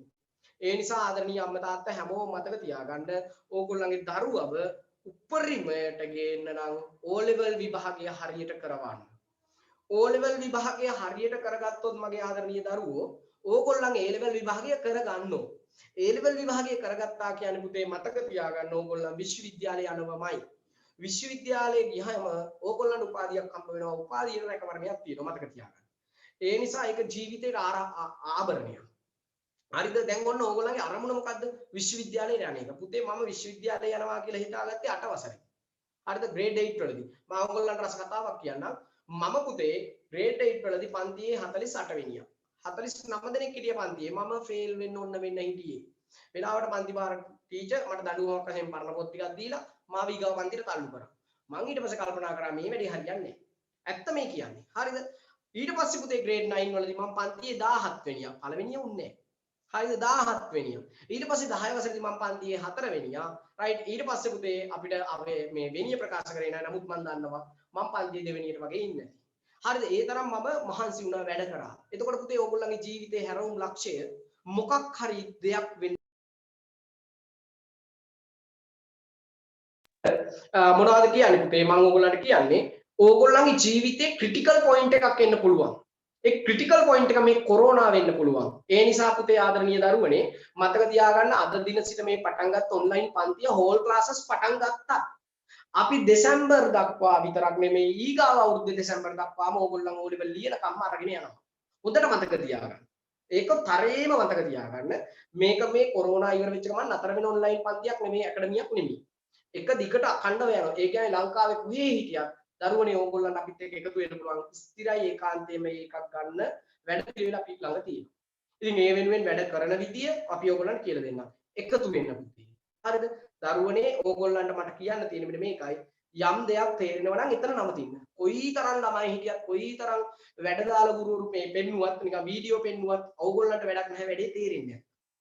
ප්‍රශ්නයකට උත්තර ලියා ගන්න බැරි නම් පුතේ මගේ ආදරණීය දරුවනේ ඕගොල්ලන්ට මොනවාද ඕගොල්ලන්ට ප්‍රශ්නයකට උත්තර ලියා ගන්න බැරි නම් වැඩක් නැහැනේ. ඒ නිසා පුතේ සාර්ථකත්වයෙන් අර සාර්ථකත්වයට ගමන් කරන්න තේරෙන එක දේ මොකද්ද? අන්න දෙයට එකතු වෙන්න. ඊට පස්සේ පුතේ ඕගොල්ලන් පන්ති ඉවර වෙලා ඕගොල්ලෝ පන්තිය ගැන අදහස් ඉදිරිපත් කරන්න, කමෙන්ට් ඉදිරිපත් කරන්න. දැන් chat එකට දාන්න එපා. සමහර ළමයි දානවා සර් හොඳයි, අනේ හොඳයි, මෙහෙම ඒවා එපා. ඕගොල්ලෝ අපි ඒක පස්සේ කතා කරගන්න. රයිට්? එතකොට කොහොමත් අපි හොඳයි ඒක වෙනම කාරණාවක්. එතකොට පුතේ ඕගොල්ලන්ට කියන්නේ ඕගොල්ලෝ එක දිගට පන්තියේ ඉන්න. එක දිගට පන්තියේ ඉන්න. එක දිගට මහන්සි වෙන්න. එක දිගට වැඩ කරන්න. අද ඉඳලා හෙට නැති වෙන්න පුළුවන්. හැබැයි ඕගොල්ලෝ 11 වසරේ පන්තිය තියෙන පුතේ සමහර අය අහනවා 11 වන්තර පන්තිය තියෙන කීයද කියලා. 11 වසර පන්තිය තියෙන අද උදේ 9:00ට. දැන් ඕගොල්ලන්ගේ පන්තිය ඉවරුනහම මේ පන්තිය ස්ටාර්ට් වෙනවා. රයිට්. ඕකේ. එතකොට අයියලා අක්කලා ඉන්නව නම් එකතු වෙන්න කියන්න. රයිට්. ඕකේ. එතකොට මට තව ඕගොල්ලන්ට එකම දෙයයි කියලා දෙන්න තියෙන්නේ. දැන් ඕගොල්ලන්ට මම වැඩ කරන තැන තියෙනවනේ මෙතන බෝඩ් එකක් තියෙනවා, පෑන තියෙනවා, ඊට පස්සේ මම කැමරාව සෙට් කරගෙන තියෙනවා, ලයිට් දාලා තියෙනවා, මේ බාහිර පරිසරය හදාගෙන තියෙනවා. ඕගොල්ලොත් ඕගොල්ලෝගේ ගෙදර ඕගොල්ලන්ට ඉගෙන ගන්න තැන හරියට හදාගන්න. මගේ පන්ති වලට සහභාගී වෙන දරුවෝ දන්නවා ඕගොල්ලන්ට පුතේ පොත් මේසයක් හරියට තියාගන්න. හරිද? ඊගාව කාරණාව. පොත් මේසයේ පුතේ ඕගොල්ලෝ අර ලස්සන වාක්‍යයක් ගහන්න ඕන. මගේ පන්තියේ ඉන්න දරුවෝ දන්නවා. පොත් මේසයේ ඉස්සරහා පුතේ මොකද්ද ඕගොල්ලෝ ගහන්න ඕන? ඔව් මට පුළුවන්. ඔව් මට පුළුවන් කියලා ඕගොල්ලෝ ගහගන්න. හරිද? අපි ඒක ඉංග්‍රීසි වලින් ගහනවා ටිකක් ඒතකොට පොෂ් වගේ පේනවා අපි. yes I can කියලා අපි ගහනවා. ඊට පස්සේ පුතේ මේක ලස්සනට highlight පෑනකින් ලියලා තමන්ගේ පොත් මේස ඉස්සරහා අලව ගන්න. හරිද? ඊට පස්සේ මේක යටින් දා ගන්න ඕගොල්ලන්ට විෂයන් 9ක් තියෙනවා. ඒ 9ක් ගන්නවා කියලා. ඒක 9යි A කියලා ලිව්වත් කමක් නැහැ. නැත්තම් A 9යි කියලා ගන්න. හරිද? ඕගොල්ලන්ට ඊට පස්සේ මේක තමන්ගේ පොත් මේ ඉස්සරහා අලව ගත්තයින් පස්සේ ආදරණීය දරුවනේ හරිද මේක නිතරම කියවෙනවා නිතරම පේනවා මේක තමයි මගේ අරමුණ මේක තමයි මගේ ටාගට් එක මේ වෙනුවෙන් මම මහන්සි ගන්නවා කියන එක ඕගොල්ලෝගේ මනසට නිතරම යනවා ඊට අමතරව ඊට පස්සේ පුතේ ඕගොල්ලෝ බෞද්ධයෙක් නම් බුද්ධ පින්තූරයක් ගහගන්න ක්‍රිස්තියානි කෙනෙක් නම් ඒ දහමට අදාළව මුස්ලිම් කෙනෙක් නම් ඒ දහමට අදාළව ඕගොල්ලන් මොනවද මේ හැම මූලද්‍රව්‍ය පරමාණු මේ සෝරි මේ තමන් ඒ අදාළ වීරයෙක්ගේ පින්තූරයක් අලවන්න හරිද දැන් ඉතින් ඕක දේවාලේ වගේ ගහගන්නේ පගේ ඇතුලේ හරිද මම කියන්නේ පුතේ තමන්ගේ පොත් මේසේ ලස්සනට හදාගන්න ඊට පස්සේ පුතේ හොඳ කවරයක් දාලා පොත් මේසෙට මල් පෝච්චියක් තියලා ඩස්බින් එකක් තියලා ඔන්ලයින් කාලසටහන් ගහලා ඒ වැඩසටහනට හරියට එකතු වෙන්න අන්න දැන් ඕගොල්ලන්ට පිච් එකක් තියෙනවනේ හරිද ඊට පස්සේ ඒක බැට් කරන්න පුළුවන් දැන් ඕගොල්ලන්ට තැනක් තියෙනවා දැන් ගෙදර වැඩ කරන්න හරිද ඕගොල්ලෝ එක මොහොතක්වත් නිකන් ඉන්න එපා මං කියන්නේ හැම නිතරම පුතේ මතක තියාගන්න ඕගොල්ලන්ට රුපියල් 5000 කොලේකුයි ඒ හැඩයට කපපු තව කොලේකුයි දෙකක් අතර දෙන්න දීලා කොලේ පොඩි කරලා පාරට වීසි කරන්න කියනවා මේකෙන් මිනිස්සු අහුලගන්නේ මොන කොලේද මගේ පුතේ අර 5000 කොලේ ඇයි ඒ වටිනාකමක් තියෙන නිසා ඉතින් ඕගොල්ලන්ටත් මම කියන්නේ පුතේ ඔබ ජීවිතේට වටිනාකමක් ඇති පුද්ගලයෙක් බවට පත් වෙන්නේ එතකොට සමාජයේ මිනිස්සු ඕගොල්ලන්ව අහුලගන්නේ මට ඔන්න ඔය චූටි කාරණා ටික කියලා දුන්නේ සමහර වෙලාවට සමහර අයට හරියට පොත් මේසිවත් නැහැ එතකොට කොහොමද වැඩ කරන්නේ ඉතින් ඒ නිසා සමහර අය මට දන්නවා මේ වෙලාවට ඇඳ උඩත් ඇති පුටු උඩත් ඇති පුටු සෙටි වලත් ඇති කට්ටිය එක කතාවක් දාගෙන ඇති ඒ අවුස්සේ ඔය පත්තරේ විස්තරෙත් බලනවා ඇති නැත්නම් තම චිත්‍රපටියකුත් බලනවා ඇති ඒ විදිහට තමයි වැඩ කරන්නේ එතකොට ඒ විදිහට මේ වැඩේ කරන්න බෑනේ වැඩේ කරනකොට වැඩේ හරියට එකතු වෙන්න නැත්නම් ඒ වැඩේ නොකර ඉන්න අත්හැරලා දාන්න මොකටද මේකට ලොකුනේ නේද මම කියන්නේ පාඩමට එකතු වෙනවා නම් අච්චුපත තියාගන්න නේද පෑඩ පැන්සල් මම ඔය කැමරාව ඔන් කරන්න කියන්නේ ගොඩක් වෙලාවට ඒ දරුවන්ගේ ඒ බිහේවියර් එක අපි බලන්න ඕනේ ආදරණීය අම්මා තාත්තලාට මම කියන්නේ දරුවෝ ගැන සැලකිලිමත් වෙන්න. මොකද O level විභාගය හරියට කරගත්තොත් තමයි ඒගොල්ලන්ට A level කරගන්න පුළුවන්. right? ඔන්න ඔය කාරණා ටික මම ඕගොල්ලන්ට කියනවත් එක්කම ඕගොල්ලන්ට තව එක කාරණාවක් කියලා දෙන්න. එච්චරයි. එකම එකයි කියන්නේ. දැන් අකුර ඇකඩමි අධ්‍යාපන ආයතනයේ පුතේ ගුරුවරු කණ්ඩායමක් ඉන්නේ. මම විතරක් නෙමෙයි. අපේ අමිත් රණතුංග සර් පුතේ එතකොට ගණිතය විෂය කරනවා. ඒ වගේම විද්‍යා විෂය ප්‍රජාතන්ත්‍ර සිංහවන මම එක මෙහෙවනවා. ඊට පස්සේ සිංහල විෂය විමල් ප්‍රියන්ත සර් ඉතිහාසය ඕගොල්ලන් අපි දන්නවා ප්‍රියන්ත අද්දරගේ සර් ඊට පස්සේ පුතේ කොමර්ස් විෂය ඉන්න අය කොමර්ස් විෂය කියන්නේ ගොඩක් සංකීර්ණ විෂයක් ලේසි නෑ කාණ්ඩ විෂයක් නමුත් පුතේ හරියට තේරුම් ගත්තේ නැති වුණොත් අර බැලන්ස් ෂීට් එක ගහන්න නේද ප්‍රොෆිට් ඇන්ඩ් ලොස් account අපි කියනවා නේද ලාභ ගිණුම අම්මෝ මතක් වෙනකොට නේද කියලා සමහර අය කියනවා එතකොට අන්න ඒ විෂය හරියට තෝරගන්න පුතේ ඕගොල්ලන්ට අඟහරුවාදා සහ සඳුදා ඒ දවස් දෙක තමයි තියෙන්නේ 10 11 පන්ති වලට සඳුදා මම හිතන විදිහට 10 වසර එකතු වෙන්න ඕගොල්ලන්ට ලින්ක් එක එවාවි එක දවසක් ලොග් වෙලා බලන්න අමිල රාජපක්ෂ සර් මෙහෙවන්නේ ඒ විතරක් නෙමෙයි දුමින්ද සූර්යාරච්චි සර් ඉංග්‍රීසි පන්තිය කරනවා ඕගොල්ලන් අර එකම ඇකඩමි එකට පන්තියට ලොග් වුණත් පුතේ අපිට කාලසටහන ක්‍රෑෂ් නොවි ඕගොල්ලොත් එක්ක එක දිගට අඛණ්ඩව එකතු වෙන්න පුළුවන් කිසිම කෙනෙකුට හානියක් නොවන ආකාරයට right anyway එතකොට අපි පාඩමට යනවා okay එතකොට දැන් ඔන්න පරමාණුක ස්කන්ධ ඒකකය C612 සමස්ථානිකයේ ස්කන්ධයේ 12 එකෙන් මෙන් කීවාලයක් දැන් වගේ තමයි දැන් අපි කියන්නේ පරමාණුක ස්කන්ධ ඒකකයේ යගේ 1.6යි 7 ගුණ කිරීම 10 24යි ග්‍රෑම් කියලා දැන් විද්‍යාඥයෝ ප්‍රකාශ කරගෙන ගියා. right? දැන් මේ ඒකකයට සාපේක්ෂව තමයි පුතේ මූලද්‍රව්‍ය පරමාණු වල සාපේක්ෂ පරමාණු ස්කන්ධය ප්‍රකාශ කරන්නේ. හරිද? right. ලියන්න රතු පෑනෙන් තරුවක් දාලා ලියන්න. සාපේක්ෂ පරමාණුක ස්කන්ධය යනු සාපේක්ෂ පරමාණුක ස්කන්ධය යනු සාපේක්ෂ පරමාණුක ස්කන්ධය යනු සාපේක්ෂ පරමාණුක ස්කන්ධය යනු සාපේක්ෂ පරමාණුක ස්කන්ධය යනු මූලද්‍රව්‍ය පරමාණුක ස්කන්ධය මූලද්‍රව්‍ය පරමාණුක ස්කන්ධය මූලද්‍රව්‍ය පරමාණුක ස්කන්ධය මූලද්‍රව්‍ය පරමාණුක ස්කන්ධය C612 සමස්ථානිකයේ C612 සමස්ථානිකයේ C612 සමස්ථානිකයේ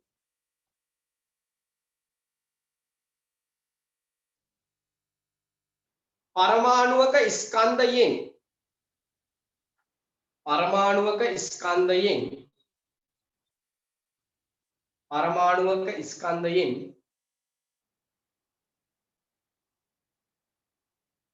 පරමාණුක ස්කන්ධයෙන් 12න් එකෙන් මෙන් 12න් එකෙන් මෙන් 12න් එකෙන් මෙන් 12න් එකෙන් මෙන් කී වාරයක්ද වේද කී වාරයක් වේද කී වාරයක් වේද කී වාරයක් වේද යන්න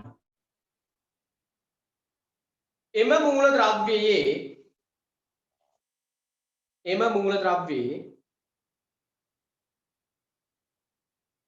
කළු පෑනෙන් ලියන්න සාපේක්ෂ පරමාණුක ස්කන්ධය නම් වේ සාපේක්ෂ පරමාණුක ස්කන්ධය නම් වේ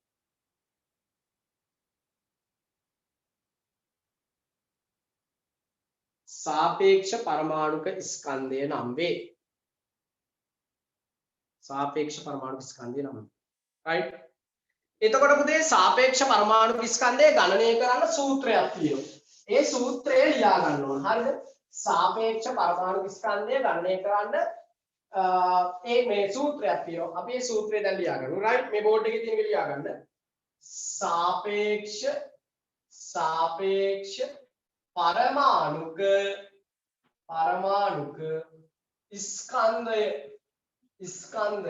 समानයි मूलद्रव्य परमाणुक स्कंदय मूलद्रव्य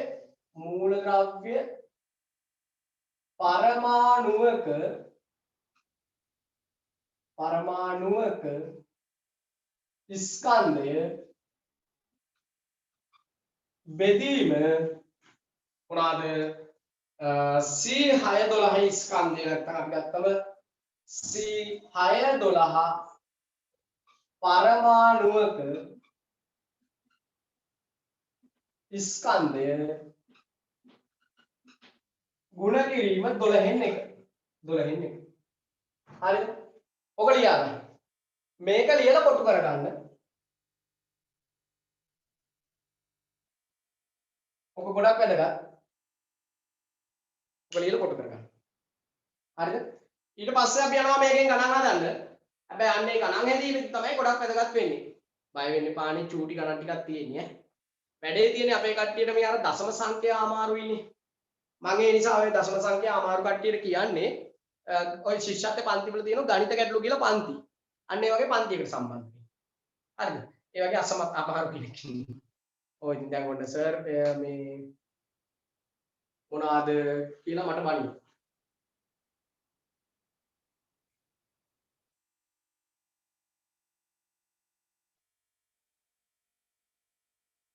හරිද? सापेक्ष परमाणुक स्कंदය සමානයි. හරිද? सापेक्ष परमाणुक स्कंदය සමානයි. मूलद्रव्य परमाणुක स्कंदය බෙදීම C612 परमाणुක ස්කන්ධය ගුණ කිරීම 12න් 1. හරිද? ඔන්න අපිට ගාණක් තියෙනවා. අපි ඒ ගාණ හදලා රිපෝට් එකක් බලන්න. right? ලියන්න තරුවක් දාලා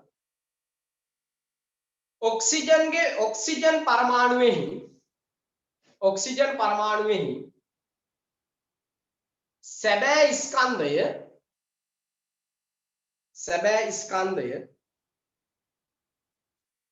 සැබෑ ස්කන්ධය 2.66 ගුණ කිරීම 2.66 ගුණ කිරීම 10-23 ග්‍රෑම් වේ. 10-23 ග්‍රෑම් වේ. 10-23 ග්‍රෑම් වේ. ඒකටම කාබන් පරමාණුවක සැබෑ ස්කන්ධය ඔක්සිජන් පරමාණුවක සැබෑ ස්කන්ධය 2.66 ගුණ කිරීම 10-23 වේ. කාබන් පරමාණුවක සැබෑ ස්කන්ධය 1.99 ගුණ කිරීම 10-23 ග්‍රෑම් වේ. 1.99 ගුණ කිරීම 10-23 ග්‍රෑම් වේ. මේ අණුව ඔක්සිජන් හි සාපේක්ෂ පරමාණුක ස්කන්ධය ගණනය කරන්න. සාපේක්ෂ පරමාණුක ස්කන්ධය ගණනය කරන්න. සාපස් ගණනය කරන්න. එහෙම දැම්මත් කමක් නැහැ. සාපේක්ෂ පරමාණුක ස්කන්ධය. ආදරණීය දුවේ පුතේ දනික පුතේ මේ මම කියවන්නේ 122 පිටුවේ තියෙන ගාණක්. පොතේම තියෙන ගාණ මම මේ පොඩ්ඩක් සාකච්ඡා කරන්නේ. ඊට පස්සේ ඕගොල්ලන්ට තනියම ගණන් හදන්න පුළුවන්. හරිද? අපි බලමුකෝ. රයිට්. එතකොට දැන් ඉතින් අච්චුම තරම් පෙළගෙන දඟලන්න එපා. හරි අහගෙන ඉන්නකෝ. ඉස්සෙල්ලා අපි කතා කරමුකෝ මොකක්ද අපිට දීලා තියෙන්නේ? ඔක්සිජන්ගේ මූලද්‍රව්‍යක පරමාණුක ස්කන්ධය දීලා තියෙනවා. ඔක්සිජන්ගේ පරමාණුක ස්කන්ධය දීලා තියෙනවා. හරිද? ආයේ කියන්න දෙයක් නැහැ. 122 පිටුවේ තමයි මේ ගාණ තියෙන්නේ. 122 පිටුවේ තියෙන ගාණමයි මම මේ සාකච්ඡා කරන්නේ. මොකද දන්නවද? ඕගොල්ලන්ට නිබන්ධනයක් කලින් නොදීපු නිසා. හරිද? ඒ නිසා බය වෙන්න එපා. හරි ඉන්න ගාණ හදන්න එපා. අනිත් දරුවෝ ඉන්න බලන්න. අහගෙන ඉන්න. ඉස්සෙල්ලා අපි ගාණ තේරුම් ගනිමුකෝ. රයිට්? එතකොට දැන් ඔන්න ඔක්සිජන්ගේ ස්කන්ධය එතකොට කීයක් දීලා තියෙනවද? 2.66 ගුණ කිරීම 10 ඍණ 20 කීයද? 23යි ග්‍රෑම් කියලා දීලා තියෙනවා. එතකොට දැන් අපි ගත්තාම පුතේ කාබන්ගේ සාපේක්ෂ පරමාණු ස්කන්ධය අපිට දීලා තියෙනෝනේ. කාබන්ගේ පරමාණුක ස්කන්ධය දීලා තියෙනෝනේ සැබෑ ස්කන්ධය. කීයේ? සැබෑ ස්කන්ධය පුතේ 1.999 ගුණ කිරීම 10 23යි ග්‍රෑම්. හැබැයි දැන් අපි මෙතෙන්ට ගන්න ඕනේ ඒකේ කීයෙන් එකක්ද? 12න් එකක්. ඒ කියන්නේ අර පරමාණුක ස්කන්ධ ඒකකය අපි කලින් හදාගත්තනේ. ඒ අගය. මෙතෙන්ටම අපිට දාන්න පුළුවන් තා මොකක්ද අගයක් තියෙන්නේ? කල්පනා කරලා බලන්න. තා එකක් මේ මෙතෙන්ට දාන්න පුළුවන්. මොකක්ද ඒක? 1.66 ගුණ කිරීම 10 23යි කියන එක අපි දැන් හොයාගත්තේ. මතකද? අන්න ඒකම නේද මේ කොටස විතරක් සැලකුවොත් මේ තියෙන්නේ. ඒ කියන්නේ පරමාණුක ස්කන්ධ ඒකකය නේද මේ දීලා තියෙන්නේ. පරමාණුක ස්කන්ධ ඒකකය මේ දීලා තියෙන්නේ. හරිද? එතකොට පුතේ මේ 2.66 ගුණ කරගෙන අර 1.6 ගානේ බෙදුවත් කමක් නැහැ. නැත්තම් මේ විදිහට සුළු කරත් කමක් නැහැ. එතකොට පුතේ උත්තරේ එනවා ඕගොල්ලන්ට කීයද? 16.02. හරිද? මෙන්න මේක හදාගන්න. හරිද? ඕක ඕගොල්ලෝ ගුණ කරලා බෙදලා ඕන දෙයක් කරලා හදාගන්න. ඒකට මම මෙතෙන්දි කාලය දෙන්නේ නැහැ. මේ ගාන හදාගන්න ඉක්මනට. මේ ගාන ඉක්මනට හදාගන්න.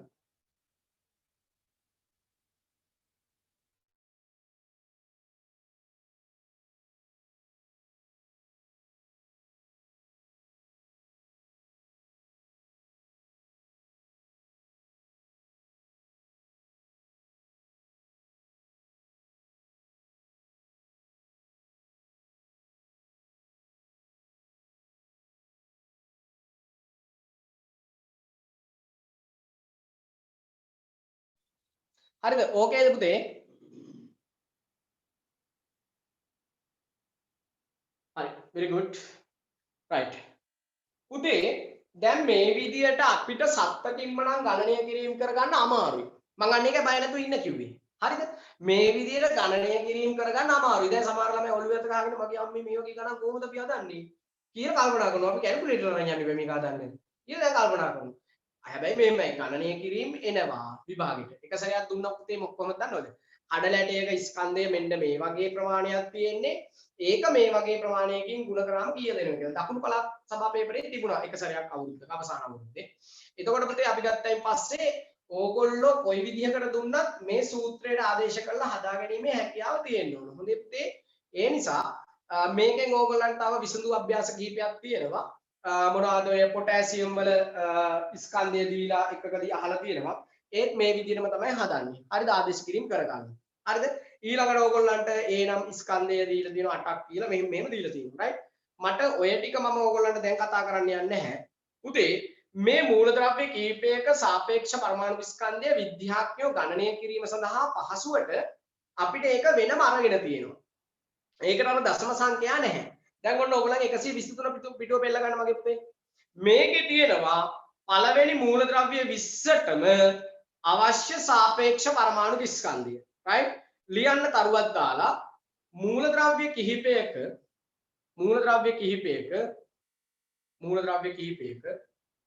සාපේක්ෂ පරමාණුක ස්කන්ධය සාපේක්ෂ පරමාණු ස්කන්ධය මූලද්‍රව්‍ය කිහිපයක සාපේක්ෂ පරමාණු ස්කන්ධය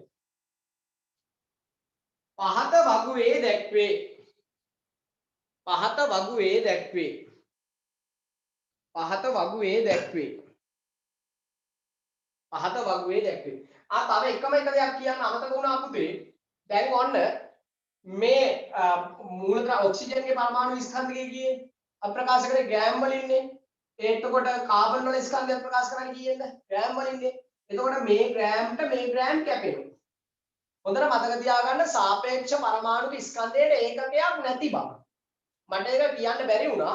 එතෙන්ට අර කලින් ලියපු තැනට මෙන්න මේ ගාන ලියපු තැනට තරුවක් දාලා ලියන්න කොහේ හරි තැනක රතු පෑනෙන් සාපේක්ෂ පරමාණුක ස්කන්ධයට ඒකකයක් නොමැත කියලා. සාපේක්ෂ පරමාණුක ස්කන්ධයට ඒකකයක් නොමැත. ඒකක නැහැ. විභාගෙට ඕක දෙනවා. හරිද? සාපේක්ෂ පරමාණු ස්කන්ධයට ඒකකයක් නොමැත. හරිද? ගොඩක් දරුවෝ දානවා සමහර වෙලාවට ප්‍රයිවට් මෙසේජ් දානවා පුතේ මේ වෙන පන්ති තියෙනවා ඒගොල්ලෝ ලොග් අවුට් වෙනවා කියලා. ප්‍රශ්නයක් නැහැ. අද very first day අපි ටයිම් ටේබල් එක වෙනස් වුණාම ඔයගොල්ලන්ට ඉදිරියෙන් දැනුවත් කරනවා. හරිද? හරි. එතකොට ඒකකයක් නොමැත කියලා ලියලා තියන්න. හරි. ඒකත් හරි. දැන් පුතේ අර වගුව ගහන්න ටක් ගාලා අර වගුව ගහන ඉක්මනට ඕගොල්ලන්ගේ 123 පිටුවේ වගුව ගහන ඉක්මනට. ඉක්මනට. විනාඩි 3යි මම දෙන්නේ. ඉක්මන් කරන්න.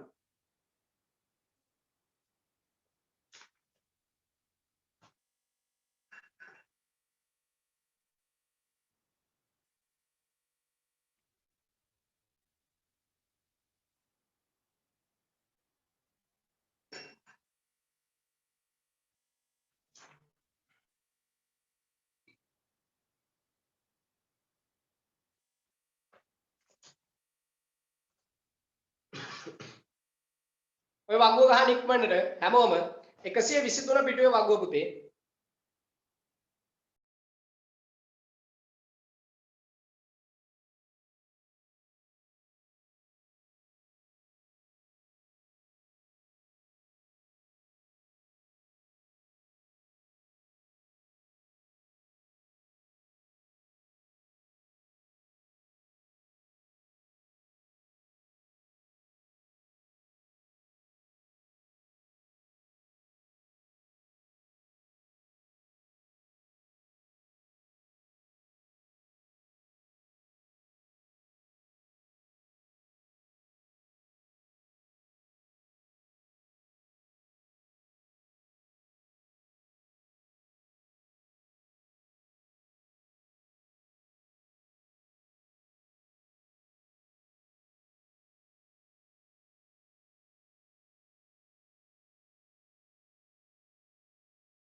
සමහර අය අහනවා කලින් පාඩම් නැවත කරන්න පුළුවන්ද කියලා. ඔව් පුතේ ඕගොල්ලන්ට වෙනම ඒ සඳහා කාලසටහනක් තියෙනවා.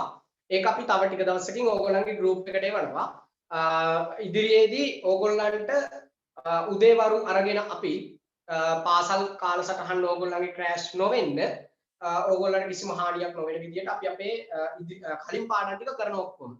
ඒ කියන්නේ ජීවයේ රසායනික පදනම පාඩම නැවත කරනවා. ඊට පස්සේ චලිතයේ පාඩම නිව්ටන් නියම මේ හැම දෙයක්ම කරනවා මුලින් ඉඳලා. එතකොට මේ පාඩම් වලට එකතු වෙන්න අපේ අකුර ඇකඩමි ආයතනයේ හැම විෂයයකටම ඒ විදිහට නැවත මුලින් ඉඳලම හැම පාඩමක්ම යනවා හැම විෂයකම. හරිද? right. දැන් අපේ එක දරුවෙක් දානවා ඉංග්‍රීසි මීඩියම් එයා කරන්න කියලා. ආදරණීය දරුවනේ ඉංග්‍රීසි මීඩියම් නෙමෙයි මේ සිංහල මීඩියම් පන්තියක් යන්නේ. But I also can do some lessons for you as an English teacher, okay? But I don't have enough time for you. Okay, my guys? මට ඒ සඳහා කාලය නැහැ. මොකද මම ඉංග්‍රීසි මීඩියම් ඉගෙන ගත්තේ.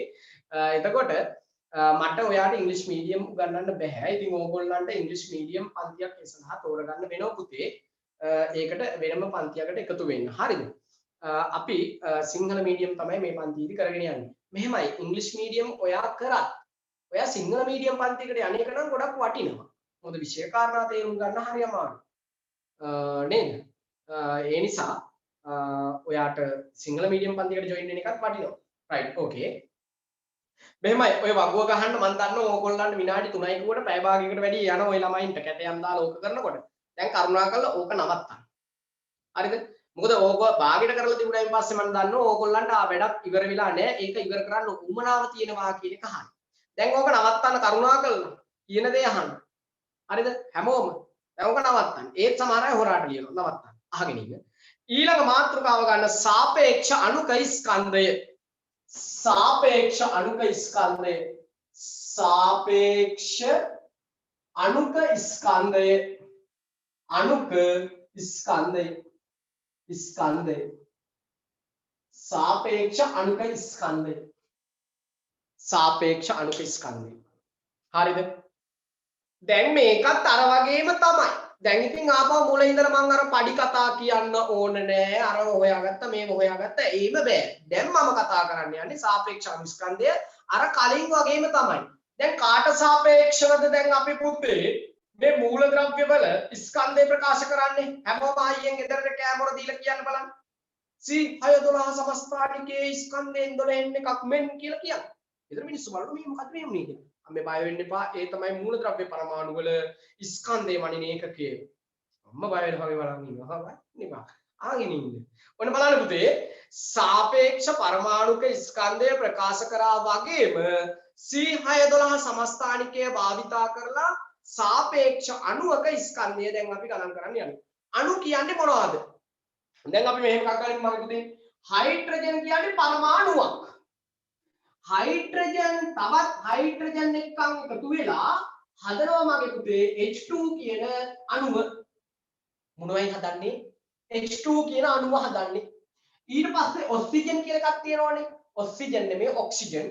මේ ඔක්සිජන් තව එක්කෙනෙක් එක්ක එකතු වෙලා O2 කියන එක කියලා හදනවා. අපි කියනවා ඔක්සිජන් අණුව කියලා. එතකොට පුතේ හයිඩ්‍රජන් සහ ඔක්සිජන් දෙකක් එකතු වෙලා හදනවා පුතේ මොනවද? H2O. HO2 නෙමෙයි HO2 આવත් හොටු හොඳේ. එතකොට H2O හරිද? H2O හදනවා. H2O කියන්නේ ජලය. නේද? දැන් හොටු කිව්වත් අපේ ළමයි සමහර වෙලාවට බය වෙනවා මොකෝ මේ ඒ දවස්වල කොරෝනා. අවුල් දවස් ගන්න මම පාවසීකට ගියා පොලිමේ ඉන්නකොට කිවිසුමක් ගියා. මේ පොලිමේ මගේ පිටිපස්සෙන් හිටපත් දෙනෙක් විතර ඊට ආයතන වීසිකුයි. වෙලාවල් ළඟ හිටිය අඳුරන මිනිස්සෙක් එයා කිව්වා මම අඳුරනවා. ඒක නැත්තම් ගුටි කාලා පාවසියෙන් එළියට එන්නේ. හරිද? කිවිසුමක් යවන්න බෑනේ අපිට ඇත්තටම. දැන් අර පහු දවසක මම දැක්ක පුතේ ත්‍රිවිල් එක ගහලා තියෙනවා. අම්බ කරපු සියල්ල මොකද්ද කැස්සකට පදිරිවිය කියලා. ඇත්තනේ පුතේ නේද? අපිට මේ දවස්වල කොරෝනා ප්‍රශ්නය නිසා ඕගොල්ලෝ අපි කිවිසුමක් ගියත් බයයි. කොත්තමලි හට්ටියක් විතර මොනවා අපේ කට්ටිය. right එතකොට මම මේ කියන උත්සාහ කරේ පුතේ මූලද්‍රව්‍ය දෙකක් හෝ ඊට වඩා වැඩි සංඛ්‍යාවක් එකතු වෙලා තමයි අණු නිර්මාණය වෙන්නේ. එතකොට මෙන්න මේ අණුවක ස්කන්ධය අපි මනින්න යනවා කාට සාපේක්ෂවද? අපි මනින්න යන්නේ C612 කියන සමස්ථානිකයට. හරිද? C612 සමස්ථානිකයට. හරිද? සමහර අයට 9ට ක්ලාස් එකක් තියෙනවා කියලා ඒගොල්ලෝ ලොග් අවුට් වෙන්නද කියලා අහනවා. right ඒක ඔබ තීරණය කරන්න මම නෙවෙයි. හරිද? එතකොට මේ අණු ගැනයි අපි දැන් කතා කරන්න යන්නේ. right එතකොට මේ අණුවක ස්කන්ධයත් අපි ගණනය කිරීම කරන්න යන්නේ කීයකට සාපේක්ෂවද? C612 සමස්ථානිකයට සාපේක්ෂව. ලියන්න පුතේ තරුවක් දාලා මූලද්‍රව්‍ය දෙකක් හෝ ඊට වඩා වැඩි සංඛ්‍යාවක් මූලද්‍රව්‍ය දෙකක් හෝ ඊට වඩා වැඩි සංඛ්‍යාවක් මූලද්‍රව්‍ය දෙකක් හෝ ඊට වඩා වැඩි සංඛ්‍යාවක් මූලද්‍රව්‍ය දෙකක් හෝ ඊට වඩා වැඩි සංඛ්‍යාවක්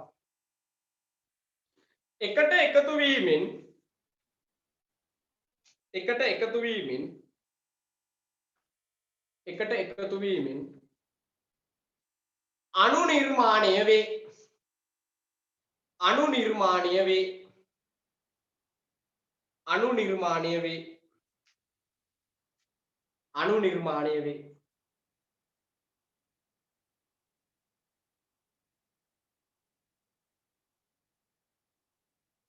අණු නිර්මාණය වේ. ඊළඟ තරුදල්ලියන් මෙම අණුවල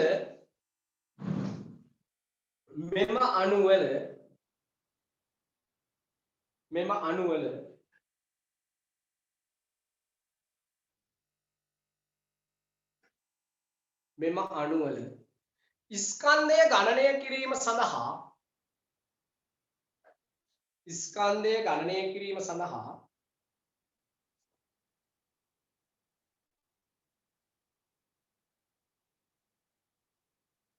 කළු පෑනේ ලියන්න. C612 සමස්ථානිකය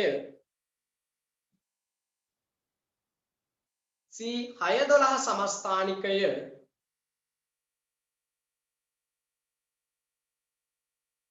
භාවිතා කරයි.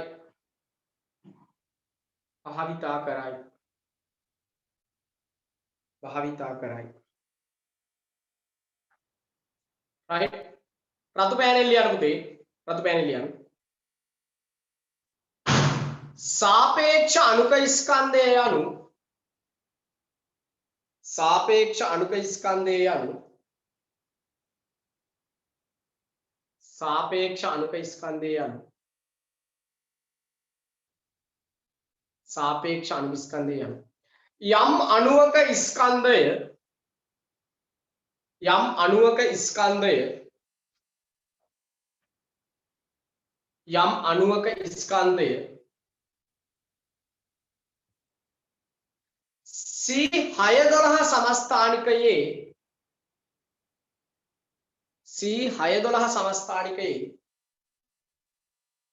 C612 සමස්ථානිකයේ ස්කන්ධයෙන් C612 සමස්ථානිකයේ ස්කන්ධයෙන්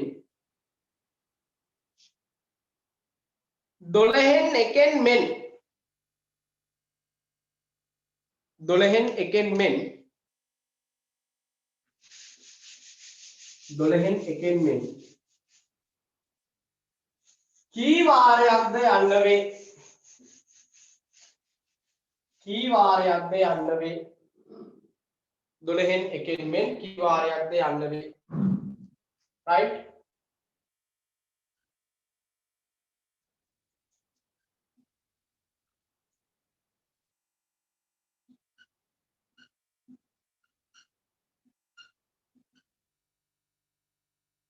සාමාන්‍ය පෑනෙන් ලියන්න.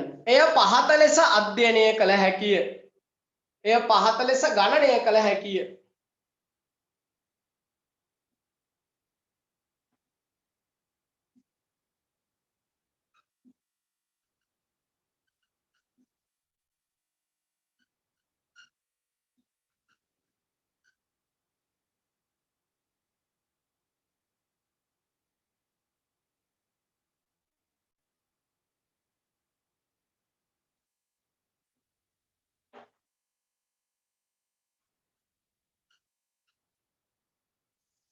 right මේ සමීකරණය ලියන්න පුතේ.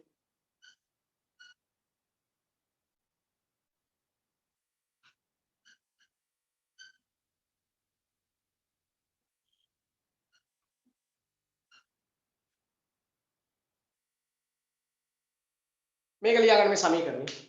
ලියලා කොටු කර ගන්න.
හරිද ඉවරයිද? ඉවරයි නම් පුතේ chat එකට දාන්න ටක් ගාලා.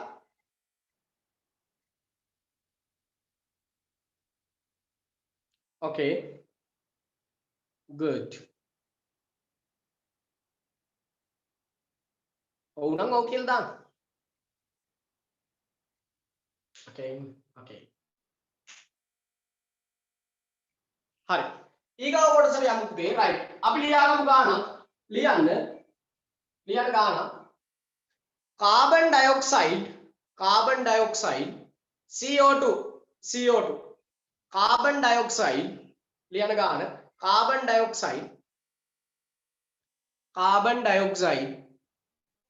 ගානක් ලියා ගන්න නිදසුනක් උදාහරණයක් ලියන්න කාබන් ඩයොක්සයිඩ් අණුවක ස්කන්ධය කාබන් ඩයොක්සයිඩ් අණුවක ස්කන්ධය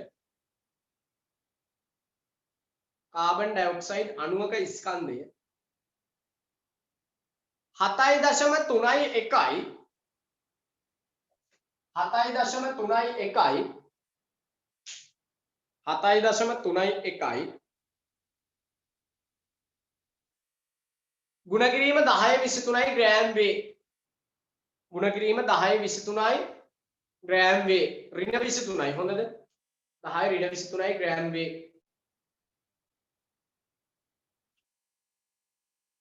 ඒකටම ලියන්න.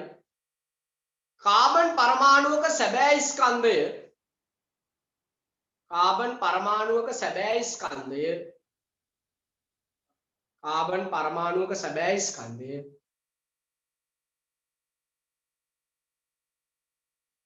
1.99 ගුණ කිරීම 1.99 ගුණ කිරීම 10-23 ග්‍රෑම් වේ. 10-23 ග්‍රෑම් වේ. 10-23 ග්‍රෑම් වේ.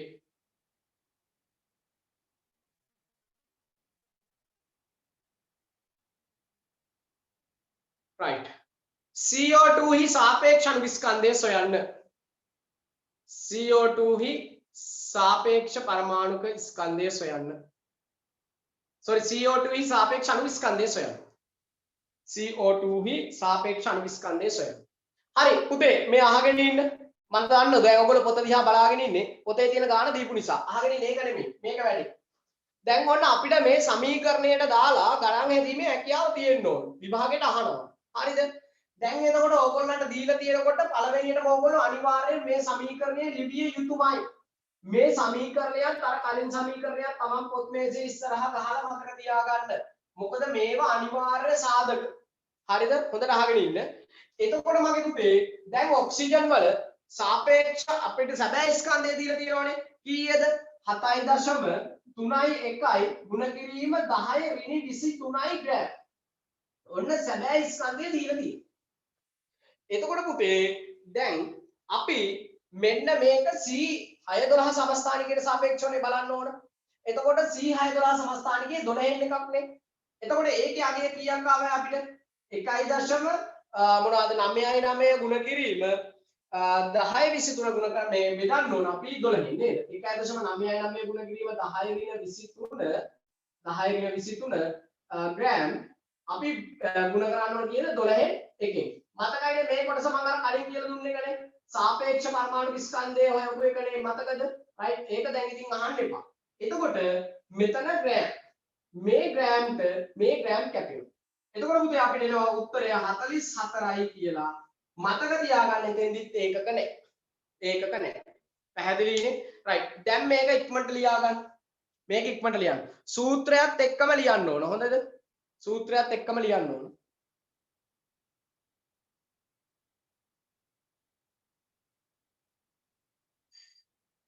ඉක්මනට ලියා ගන්න.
හරිද පුතේ ඉවරයිද? okay good right දැන් මේකෙදිත් ඕගොල්ලන්ට ගණන් කිහිපයක් හදන්න තියෙනවා. හැබැයි දැන් මෙහෙම ප්‍රශ්නයක් තියෙනවා. දැන් මේ ගැනත් මම ඕගොල්ලන්ට කතා නොකර යනවා. මොකද දන්නවද? මේකෙදිත් දැන් ඕගොල්ලන්ට කොයි වෙලාවක හරි සූත්‍රය දීපු හැටියේ මේ ගානක් දීපු හැටි සූත්‍රයට දාලා ආදේශ කරගන්න තියෙනවා. හැබැයි ඊට වඩා ලේසි ෂෝට් ෆෝම් එකක් තියෙනවා. කෙටි ක්‍රමයක් තියෙනවා. අපි ගොඩක් බහුතර වෙලාවට පාවිච්චි කරන්නේ මෙන්න මේ කෙටි ක්‍රමය. මේ කෙටි ක්‍රමෙත් එක්ක ගියාපුවාම ලේසි. හරිද? දැන් ඔන්න ඕගොල්ලන්ට තියෙනවා අච්චු පොතේ පිටු කීපයක් පෙන්නලා තමන් ගාව තියාගන්න. හරිද? අහගෙන ඉන්න. දැන් මං කියන කාරණාවේදී ඕගොල්ලෝ ගෙදර ඉන්නකොට මං අර ඉස්සෙල්ලම කිව්වේ ඕගොල්ලෝ ගෙදර ඉන්න ඕන කොහමද? දැන් ඕගොල්ලෝ ඉන්නේ යුද පිටියක වගේ. යුද පිටියකට ඕගොල්ලෝ ගියාපුවාම මොකද වෙන්නේ? හතුරා ඕගොල්ලන්ට කොයි වෙලාවෙත් වෙඩි තියෙනවා. මතක තියාගන්න. ඒතකොට ඕගොල්ලෝ දැනගන්න ඕන හතුරා දෙන මේ වෙඩි තියන්නේ කොයි පැත්තෙන්ද කියලා බලන්න. දැන් මම මෙහෙ වෙඩි තියන ඕහ ගාලා හොයන ඕගොල්ලන්. ඕගොල්ලෝ වෙන ලෝකෙක කයියක් දාගෙන හින්දුවක් දාගෙන උඩ බලාගෙන ඉන්න සමහර කට්ටිය. ගෙදර කට්ටියත් එක්ක ඔහේ කතා කර කර ඉන්නෝ. නැත්නම් ටීවී එක දිහා බලාගෙන ඉන්නෝ. ඒක දිහා බලන්න. දැන් මම මෙහෙ වෙඩි තියනවා. ඒතකොට මගේ වෙඩි කන්නේ කවුද ඕගොල්ලෝ මැරෙනවා. කල්පනා කරලා බලන්න. මැරෙනවා කියන මම මේ පෙන්නුවේ පුතේ ඕගොල්ලන් ඕ ලෙවල් විභාගේ අසමත් වෙනවා කියන කාරණාව. මේ පාඩම තේරෙන්නේ නැහැ කියන කාරණාව. එතෙන්ට වැටෙන්න එපා. ඕගොල්ලෝ ගෙදර ඉන්නකොට ඒ විදියට වැඩේත් එක්ක ඉන්න නැත්නම් වැඩේ අවුල් සහගතයි. හරිද? මට දන්නවා සමහර අය කැමරාව ඔෆ් කරගෙන ඉන්නකොට අපිට තේරෙනවා අපිට වැඩක් එක්ක නැහැ. හැබැයි වැඩේදී වැඩේ විදියට ඉන්න ඕන. හොඳට අහගෙන ඉන්න. දැන් ඔන්න ඕගොල්ලන්ට ඕනම අණුවක ස්කන්ධය මේකට සාපේක්ෂව මනින්නත් පුළුවන්. හොයන්න පුළුවන්. මේ සූත්‍රයෙන් දාලා හදන්න පුළුවන්. හැබැයි ඊට වඩා ලේසි ක්‍රමයක් තියෙනවා. දැන් මම කියලා දෙන්න යන්නේ අන්න ඒ ලේසි ක්‍රමය. හරිද? මේ ලේසි ක්‍රමය පුතේ මෙන්න මෙහෙම. දැන් ඔන්න සරලම දේ ගනිමු අපි. හරිද? මේ ගමු. H2O අණුව දෙනවා අපිට. හරිද? H2O අණුව දෙනවා. දැන් මේකේ අපිට කියනවා සාපේක්ෂ අණුක ස්කන්ධය හොයන්න කියලා. සාපේක්ෂ අණුක ස්කන්ධය ස්කන්ධය හරිම ලේසිය. ගොඩක්ම ලේසි සාපේක්ෂ අණුක ස්කන්ධය හොයන්න. දැන් කොහොමද ඔයගොල්ලෝ හරිනම් කරන්න ඕන? මේක සැබෑ ස්කන්ධය හොයාගෙන ඒක C6 සමස්ථානිකයෙන් බෙදලා අපි පෙන්වන්න එපයි. හරිද? එතකොට මේ සැබෑ අපිට අනුස්කන්ධයේ සාපේක්ෂ අනුස්කන්ධය. හැබැයි මේකට ලේසි ක්‍රමයක් තියෙනවා. ඔන්න බලන්න පුතේ ඕගොල්ලන්ගේ පිටු අංකය පෙළ ගන්න 123 පිටුව. 123 පිටුව මෙතන තමයි හොඳම තැන. මෙතන අල්ලගත්තොත් ඔක්කොම ටික හරි. මුළු පාඩමම තේරුණා වෙනවා. ඒ නිසා කොණ්ඩ කරකවන එක නවත්තලා හොඳට අහගෙන ඉන්න. H2O අණුව අපි ගත්තයින් පස්සේ මෙහෙමයි. මෙයාගේ හයිඩ්‍රජන් පරමාණු කීයක් තියෙනවද? 2යි. ඔක්සිජන් පරමාණු කීයක් තියෙනවද? 1යි. ඔන්න බලන්න මෙතන අල්ල ගන්න හරියට. මං කිව්වා 123 පිටුව පෙළ ගන්න කියලා. 123 පිටුව. දැන් 123 ඕගොල්ලෝ හයිඩ්‍රජන්ගේ සාපේක්ෂ පරමාණු ස්කන්ධය කීයද කියලා බලන්න. ඔක්සිජන්ගේ සාපේක්ෂ පරමාණු ස්කන්ධය කීයද කියලා බලන්න. වගුවේ උඩම තියෙන්නේ හයිඩ්‍රජන්ගේ සාපේක්ෂ පරමාණු ස්කන්ධය කීයද කියලා බලන්න. 1යි. හයිඩ්‍රජන්ගේ සාපේක්ෂ පරමාණු ස්කන්ධය කීයේ? 1යි. එතකොට මෙතන හයිඩ්‍රජන් පරමාණු කීයක් තියෙනවද? මගේ පුතේ? 2යි. එහෙමනම් ඒක ගුණ කරන්න පුතේ 2කින්. එතකොට ඒකට අපි ගත්තයින් පස්සේ මෙන්න මෙහෙම දෙකක් තියෙනවනේ. මෙතන හයිඩ්‍රජන් දෙකක් තිබුණු නිසා තමයි 2කින් ගුණ කරේ. ඔක්සිජන් දෙකක් තිබුණා නම් 16 ඒව දෙකක්. හරිද? ඔන්න බලන්න මෙතන තේරුම් ගන්න. ඊට පස්සේ පුතේ මේකට තව මූලද්‍රව්‍යයක් තියෙනවා නම් එකතු කිරීම කියලා ලියන්න. එකතු කිරීම. හොඳට අහගෙන ඉන්න. එතකොට ඔක්සිජන්ගේ සාපේක්ෂ පරමාණු ස්කන්ධය කීයද? ඔක්සිජන්ගේ සාපේක්ෂ පරමාණු ස්කන්ධය 16යි. 16යි. ඔක්සිජන්ගේ සාපේක්ෂ පරමාණු ස්කන්ධය කීයේ? 16යි. හරිද? එතකොට පුතේ දැන් ඔන්න අපි ගත්තයින් පස්සේ මොනවාද? හයිඩ්‍රජන් 2යි 1/2යි. හරිද? මෙන්න දැන් 2 1/2 එකතු කිරීම 16යි. එතකොට කීයද? ජල අණුවේ සාපේක්ෂ පරමාණු ස්කන්ධය පුතේ කීයද? 18යි. ඒක තේරුම් අය අත උස්සන්න. හොඳට අත උස්සන්න. මට තේරෙන්නේ නැහැ. ඒක මට ඕගොල්ලන් පේන්නේ. හරිද? මට මොකද ඕක වැඩේ පැහැදිලි වෙන්න ඕන ඕගොල්ලන් තේරුම් අය. අත උස්සන්න බැරි නම් ඕගොල්ලෝ මොකක් හරි කමෙන්ට් එකක් හරි දාන්න ඒක තේරුණා කියලා. හරිද? මොකද ඊළඟට තනියෙන් ගණන් කීපයක් දෙනවා මම හදන්න. මොන ගාන දුන්නත් හැදීමේ හැකියාව තියෙන්න ඕන. හරිද? හොඳට අහගෙන ඉන්න. හරිද? very good. ඊට පස්සේ දැන් ඔන්න මම තව එක උදාහරණයකට යනවා. හරිද? ඔන්න දැන් අපිට දෙනවා අපි දැන් අර කලින් කාබන් ඩයොක්සයිඩ් හෙව්වනේ පැට්ටෝ දැන් ඔන්න කාබන් ඩයොක්සයිඩ් හොයන ආකාරය CO2 ඔන්න බලන්න දැන් ඕගොල්ලෝ මට හදලා ඕනනම් chat එකට දාලා ටක් ගාලා කොහොමද හදන්නේ කියලා. එතකොට කාබන් කීයද ටක් ගාලා වගුවෙන් බලන්න. කාබන් කීයද ටක් ගාලා බලන්න. කාබන් වල අගය 12යි මගේ පුතේ. හැමෝම ටක් ගාලා පොතත් එක බලන්න. හරිද? ඒකට එකතු කරන්න ඕන. මතක තියාගන්න එක මූලද්‍රව්‍යයකින් අනිත් මූලද්‍රව්‍යයට යනකොට එකතු කිරීම දාන්න. එක මූලද්‍රව්‍යයකින් ඉඳලා තවත් මූලද්‍රව්‍යයකට යනකොට එකතු කිරීම දාන්නේ. හරිද? හරි. very good. සමහර අය උත්තර දානවා. 16 ඒව කීයක් තියෙනවද? ඔක්සිජන් 16යිනේ මගේ පුතේ. ඒ වගේ ඒව දෙකක් තියෙනෝනේ. එතකොට මේක පහවසර ගණිතය වගේ. එතකොට 16 ඒව දෙකක් කීයද? 32යි. එකතු කිරීම කීයද? 12යි. එතකොට පුතේ 44යි. ඔන්න කාබන් ඩයොක්සයිඩ් ගෙත් අපි හෙව්වෙනවා. හරිද? දැන් ඒ වගේ ඕගොල්ලෝ කල්පනා කරන්න පුතේ. හරිද? තුන්වෙනි එක ඕගොල්ලන්ට මම කියනවා කවුද? K2O පුළුවන් නම් ඉක්මනට හොයන්න. K2O පොටෑසියම් ඔක්සයිඩ් අපි ගත්තා ඊට පස්සේ. හරිද? Potassium oxide. බලන්න K2O හදන්න බලන්න. එතකොට පොටෑසියම් වල කීයද? පොටෑසියම් වල කීයද? මේ පොටෑසියම් වල කීයද? 39යි. 39ව කීයක් තියෙනවද මගේ පුතේ? 2යි.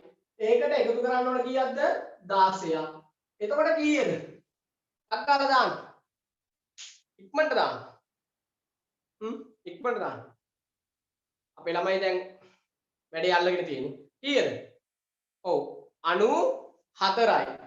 94යි. තේරුණාද? 94යි. right? 94යි. right. ලියන්න තරුවක් දාලා. very good. අපි වැඩේ කරගෙන යමු. ලියන්න තරුවක් දාලා. सापेक्ष अणुक स्कंदय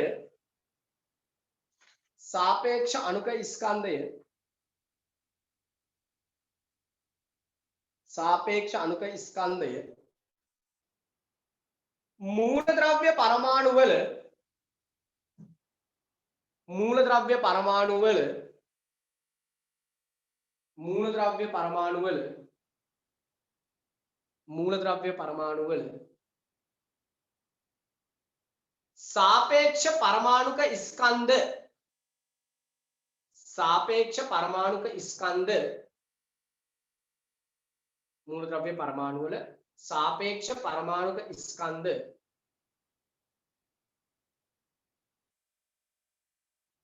එකතු කිරීමෙන්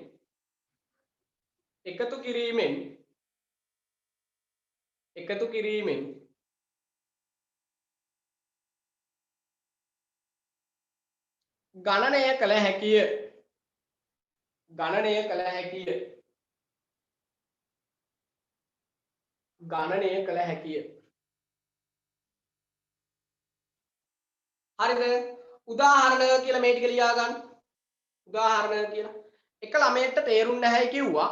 මම ඒ නිසා ආපහු කියලා දෙනවා. ඒ අතරතුරේ තේරිච්ච අය මේ ටික ලියා ගන්න ගන්න. හරිද? මේ අහගෙන ඉන්නකො පුතේ. හරිද? හරිම ලේසි. දැන් අපිට සාපේක්ෂ ස්කන්ධය හොයන්න ඕන අර සූත්‍රෙට දාලානේ මම කලින් කියලා දීපු සූත්‍රෙට දාලානේ. ඊට වඩා ලේසි ක්‍රමයක් තියෙනවා. ඕගොල්ලෝ පෙළ ගන්න 122 පිටුවේ ඕගොල්ලන්ට මතකයි සාපේක්ෂ පරමාණු ස්කන්ධය ගණනය කරානේ. ඒ සාපේක්ෂ පරමාණු ස්කන්ධවල එකතුව තමයි අණුක ස්කන්ධයක් කියන්නේ. එතකොට H2O දීලා තියෙනවා. හයිඩ්‍රජන්ගේ සාපේක්ෂ පරමාණු ස්කන්ධය එකයි. ඒ වගේ දෙකක් තියෙනවා මගේ පුතේ. එතකොට එක් වරක් දෙක. එකතු කිරීමක් මූලද්‍රව්‍යයක ඉඳලා අනිත් මූලද්‍රව්‍යයට යනකොට අපි දාන්නේ එකතු කිරීමක්. එතකොට පුතේ එකතු කිරීම 16. එතකොට එක් වරක් දෙක දෙකයි. දෙක එකක් එකතු කරාම 16යි. 18. හරිද? ඔව්. එතකොට ඕගොල්ලන් රෙකෝඩින් එකත් අපි එවනවා පුතේ. තව දවස් දෙකකින් ඒකත් බලන්න. එතකොට පැහැදිලි වෙනවා. හොඳද? ඊට පස්සේ CO2 වල කාබන් 12යි ඔක්සිජන් 16යි 16 ඒව දෙකක් තියෙන නිසා 32යි ඊට පස්සේ උදේ 12ට එකතු කරනවා 32ක් 47යි ඒ විදිහමයි K2O හරිද ඊළඟට මම ඕගොල්ලන්ට දෙනවා මේ ටික ලියාගෙන ඉවරද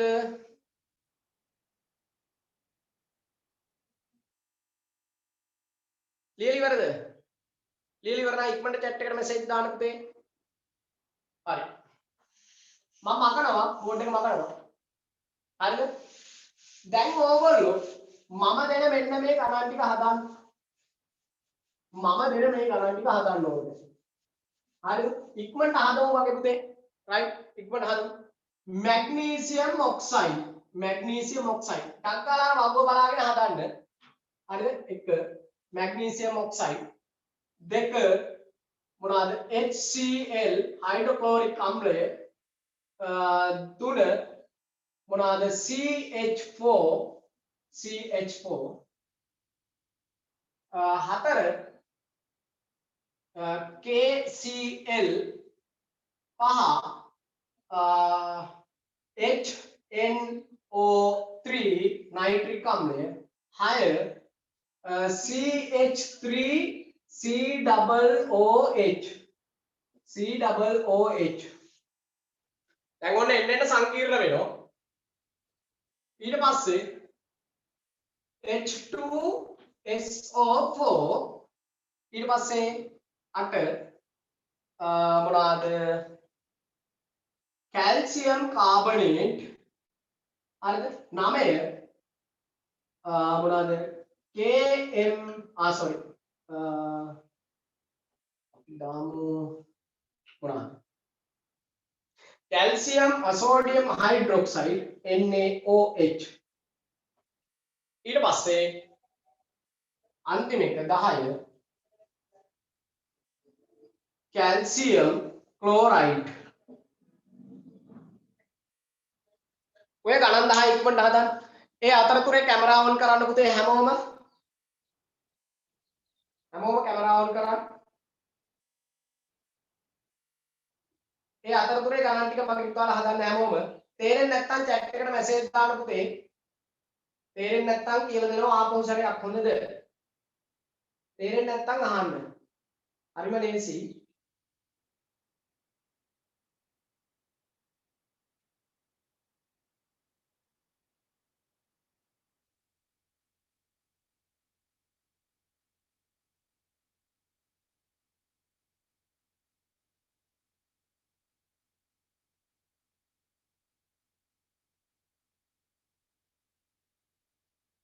හදලා ඉවර වෙච්ච අය ඕනනම් chat එකට මැසේජ් දාන්න උත්තර දාන්න ප්‍රශ්න අංකෙත් එක්ක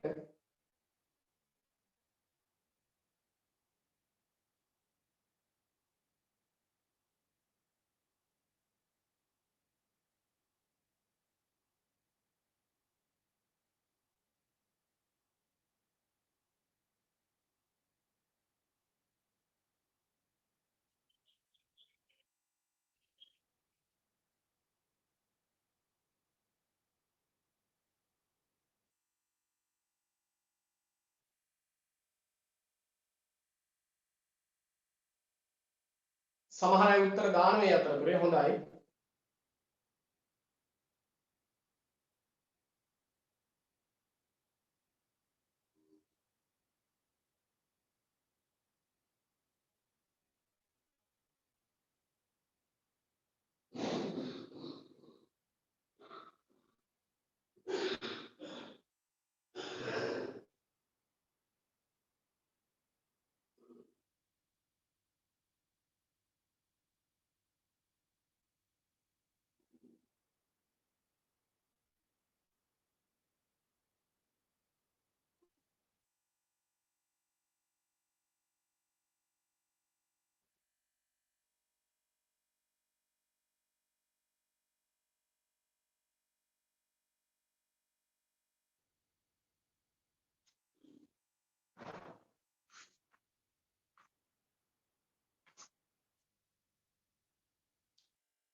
හරිද මේක නොතේරෙන අය ඒ අතරතුරේ දාන්න අනිත් සර් තේරුන්නේ නැහැ කියලා එහෙමනම් මම ආපහු කියලා දෙනවා මේ ටිකම හරිද ඉක්මනට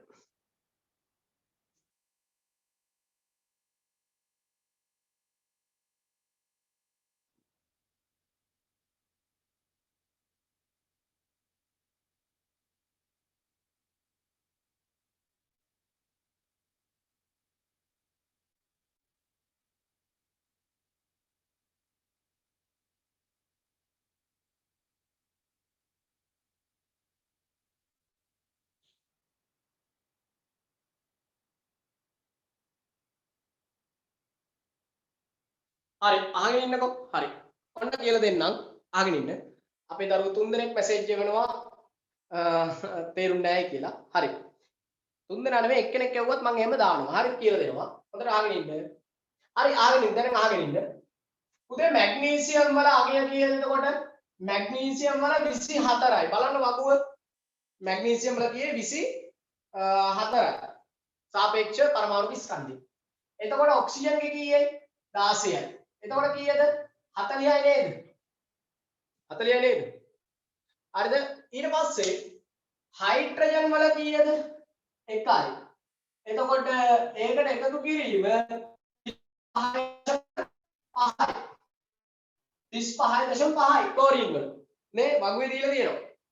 එතකොට මේකෙදි 36.5යි. හරිනම් හරි දාගන්න 36.5. ඊළඟට අපි ගත්තම CH4 කාබන් වල කීයද පුතේ? 12යි. හයිඩ්‍රජන් පරමාණු මේ වගේ කීයක් තියෙනවද? 4ක් තියෙනවා. එතකොට 4යි ඒ කියන්නේ 12යි දාන 4 කියන්නේ කීයද? අපිට 16යි. 16යි. 16. හරිද? එතකොට KCl K කියන්නේ 39යි නේද? පොටෑසියම් කියන්නේ 39යි. එතකොට එකතු කිරීම 35.5යි. කීයද උත්තරේ KCl වලට? හතරවෙනි එකට උත්තරේ කීයද එතකොට? 39ට එකතු කරන්න ඕන 35.5. කීයද? හරිද? ඕගොල්ලෝ මට වඩා ගණිතයට දක්ෂයිනේ. ඕගොල්ලෝ කියා නේද? 74.5යි. එතකොට HNO3 වල හයිඩ්‍රජන් අන්න බලන්න මෙතන මූලද්‍රව්‍ය තුනක් තියෙනවා. හොඳේ. මූලද්‍රව්‍ය වර්ග තුනක් තියෙනවා. ඔන්න බලන්න. එතකොට හයිඩ්‍රජන් වලට 1යි එකතු කිරීම 14යි නයිට්‍රජන් වල නේද? නයිට්‍රජන් වල 14යි. එතකොට මොනවාද අපි ගත්තා ඊට පස්සේ ඔක්සිජන් තුනක් තියෙනවා. ඒ කියන්නේ 16 වරක් 3. කීයද උත්තරේ? කීයද උත්තරේ අපේ මේ පහට උත්තරේ කීයද? 16 ඒව 3ට එකතු කරන්න ඕන 15. කීයද? සෝරි මෙතෙන්ට ඔන්න එන්නේ එකතු කිරීම උත්තේ. එකතු කිරීම. හරිද? කීයද? කීයද අපේ මේ පස්වෙනි උත්තරේ? right. කීයද උත්තරේ? පස්වෙනි උත්තරේ 63ලු 64ලු එකතු කිරීම 4 වසර ගණිතේ. නේද? 63යි. right. එතකොට CH3COOH මෙන්න මෙතන කොහොමද ගන්නෙ? ආවන් පුතේ 12යි. එකේ ඒව 3යි. එකේ ඒව 3යි. එකතු කිරීම 12 එකතු කිරීම ඇත්තටම නම් 16 ඒව දෙකක් තියෙනෝනේ. අපිට ඕන නම් 16 ඒව 2යි කියලා දාන්නත් පුළුවන්. හරිද? 16 ඒව 2යි කියලා දාන්නත් පුළුවන්. නැත්තම් 16 ඒව දෙකක් එකතු කරලා දාන්නත් පුළුවන්. ප්‍රශ්නයක් වෙන්නේ නැහැ. 16 එකතු කිරීම 1 මට මෙතන ඉඩමදි. මම මේ නිසා මෙතනින් ලියනවා. හරිද? 12 එකතු කිරීම 1 ගුණ කිරීම 3 හරිද? එකතු කිරීම 12 ධන 16 ධන 1. එතකොට ඔය ටික එකතු කරලා ගන්න. කීයද 10ට උත්තරේ? 10ට උත්තරේ කීයද? හරිද? ඕක එකතු කර කර ඉන්න ඕගොල්ලෝ. හරි. එතකොට මොනවද? ඕක එකතු කරලා උත්තරේ දාගන්න. හරිද? මට මේ කියන්න ඕන මේ වැඩ ටික මේ කරගෙන යන්න. හරිද? එතකොට H2SO4 එකේ ඒව කීයද? 2යි. එකතු කිරීම සල්ප කීයද? 32යි නේ. සල්ප වල 32යි නේ. බලන්න වගුව බලන්න. සල්ප 32යි. එතකොට ඔක්සිජන් කීයක් තියෙනවද? 16 ඒව 4යි. එකතු කිරීමක් කියන්නේ. හොඳයි. එතකොට මේක එකතු කරලා දාගන්න. හරිද? 4 කීයද කියලා. ඊළඟට කැල්සියම් කාබනේට්. කැල්සියම් වල කීයද? 40යි. ධන 12යි. කාබන් දෙක විතර තියෙන්නේ. 16 ඒව 3ක්. 16 ඒව 3ක්. ඔන්න ඕක එකතු කරගන්න. හරිද? ඕක එකතු කරගන්න. හරිද? ඊළඟට සෝඩියම් හයිඩ්‍රොක්සයිඩ් 23යි ධන 16යි ධන 1යි. ඕක එකතු කරගන්න. 40ක් විතර මම දන්නේ. ඔයගොල්ලෝනේ ඉතින් ඇඩ්ඩු. එතකොට 40 ධන 35.5 ඒව 2යි. 35.5 හරිද මෙතෙන් එන ගාන ලියා ගන්න. හරිද? ඔන්න ඔය ටික ඔය විදිහට තමයි ගණන් හදන්නේ. සාපේක්ෂ අණුක ස්කන්ධ ගණනය කරන්නේ ඔය විදිහට. හරිම ලේසි පුතේ. එතකොට අපි ගොඩක් වැදගත් කොටස් ටිකක් සාකච්ඡා කරමින් ඉන්නේ. හරිද? right. හරිද? ඕගොල්ලෝ හදාගන්න. 9ට 40ලු අනිත් එකට මෙහෙමලු. හරි ඔය එක එකතු කරලා දාන්න. ඒ ටික තේරුම් අය අත උස්සන්න පුතේ. ඒ ටික තේරුම් අය අත උස්සන්න. ඔය ටික තේරුම් අය අත උස්සන්න. ගණන් කිරීම ඕගොල්ලෝ උත්තර දාගන්න. සර් පන්ති ඉවරද කියලා සමහර අය අහනවා. නෑ එහෙම එකක් මම කිව්වේ නෑනේ. අහගෙන ඉන්නකො මම ඇහුවේ තේරුම් අය අත උස්සන්න කියලා. මගේ ආදරණීය දරුවනේ අද අකුර ඇකඩමි අධ්‍යාපන ආයතනයේ ඕගොල්ලන්ට විද්‍යාව විෂය අපි ඉගෙනුවා. එතකොට ඕගොල්ලෝ මේ විද්‍යාව විෂය පිළිබඳව කමෙන්ට් එවන්න. එතකොට දැන් ඕගොල්ලන්ට තේරෙනවා මම මේ මොකද කරන්න යන්නේ කියලා. සියලු දෙනාටම අපි නතර කරන්න යන්නේ පන්තිය. මතක තියාගන්න ලබන සතියේ අපි එන වේලාව ගෲප් එකට ඉක්මනට දානවා.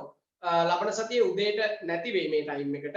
හරිද? ඕගොල්ලන්ට ඒ සඳහා කාලය වෙන් කරලා තියෙන්නේ. ඒ සුපුරුදු කාලසටහනට එන්න බලාපොරොත්තු වෙනවා.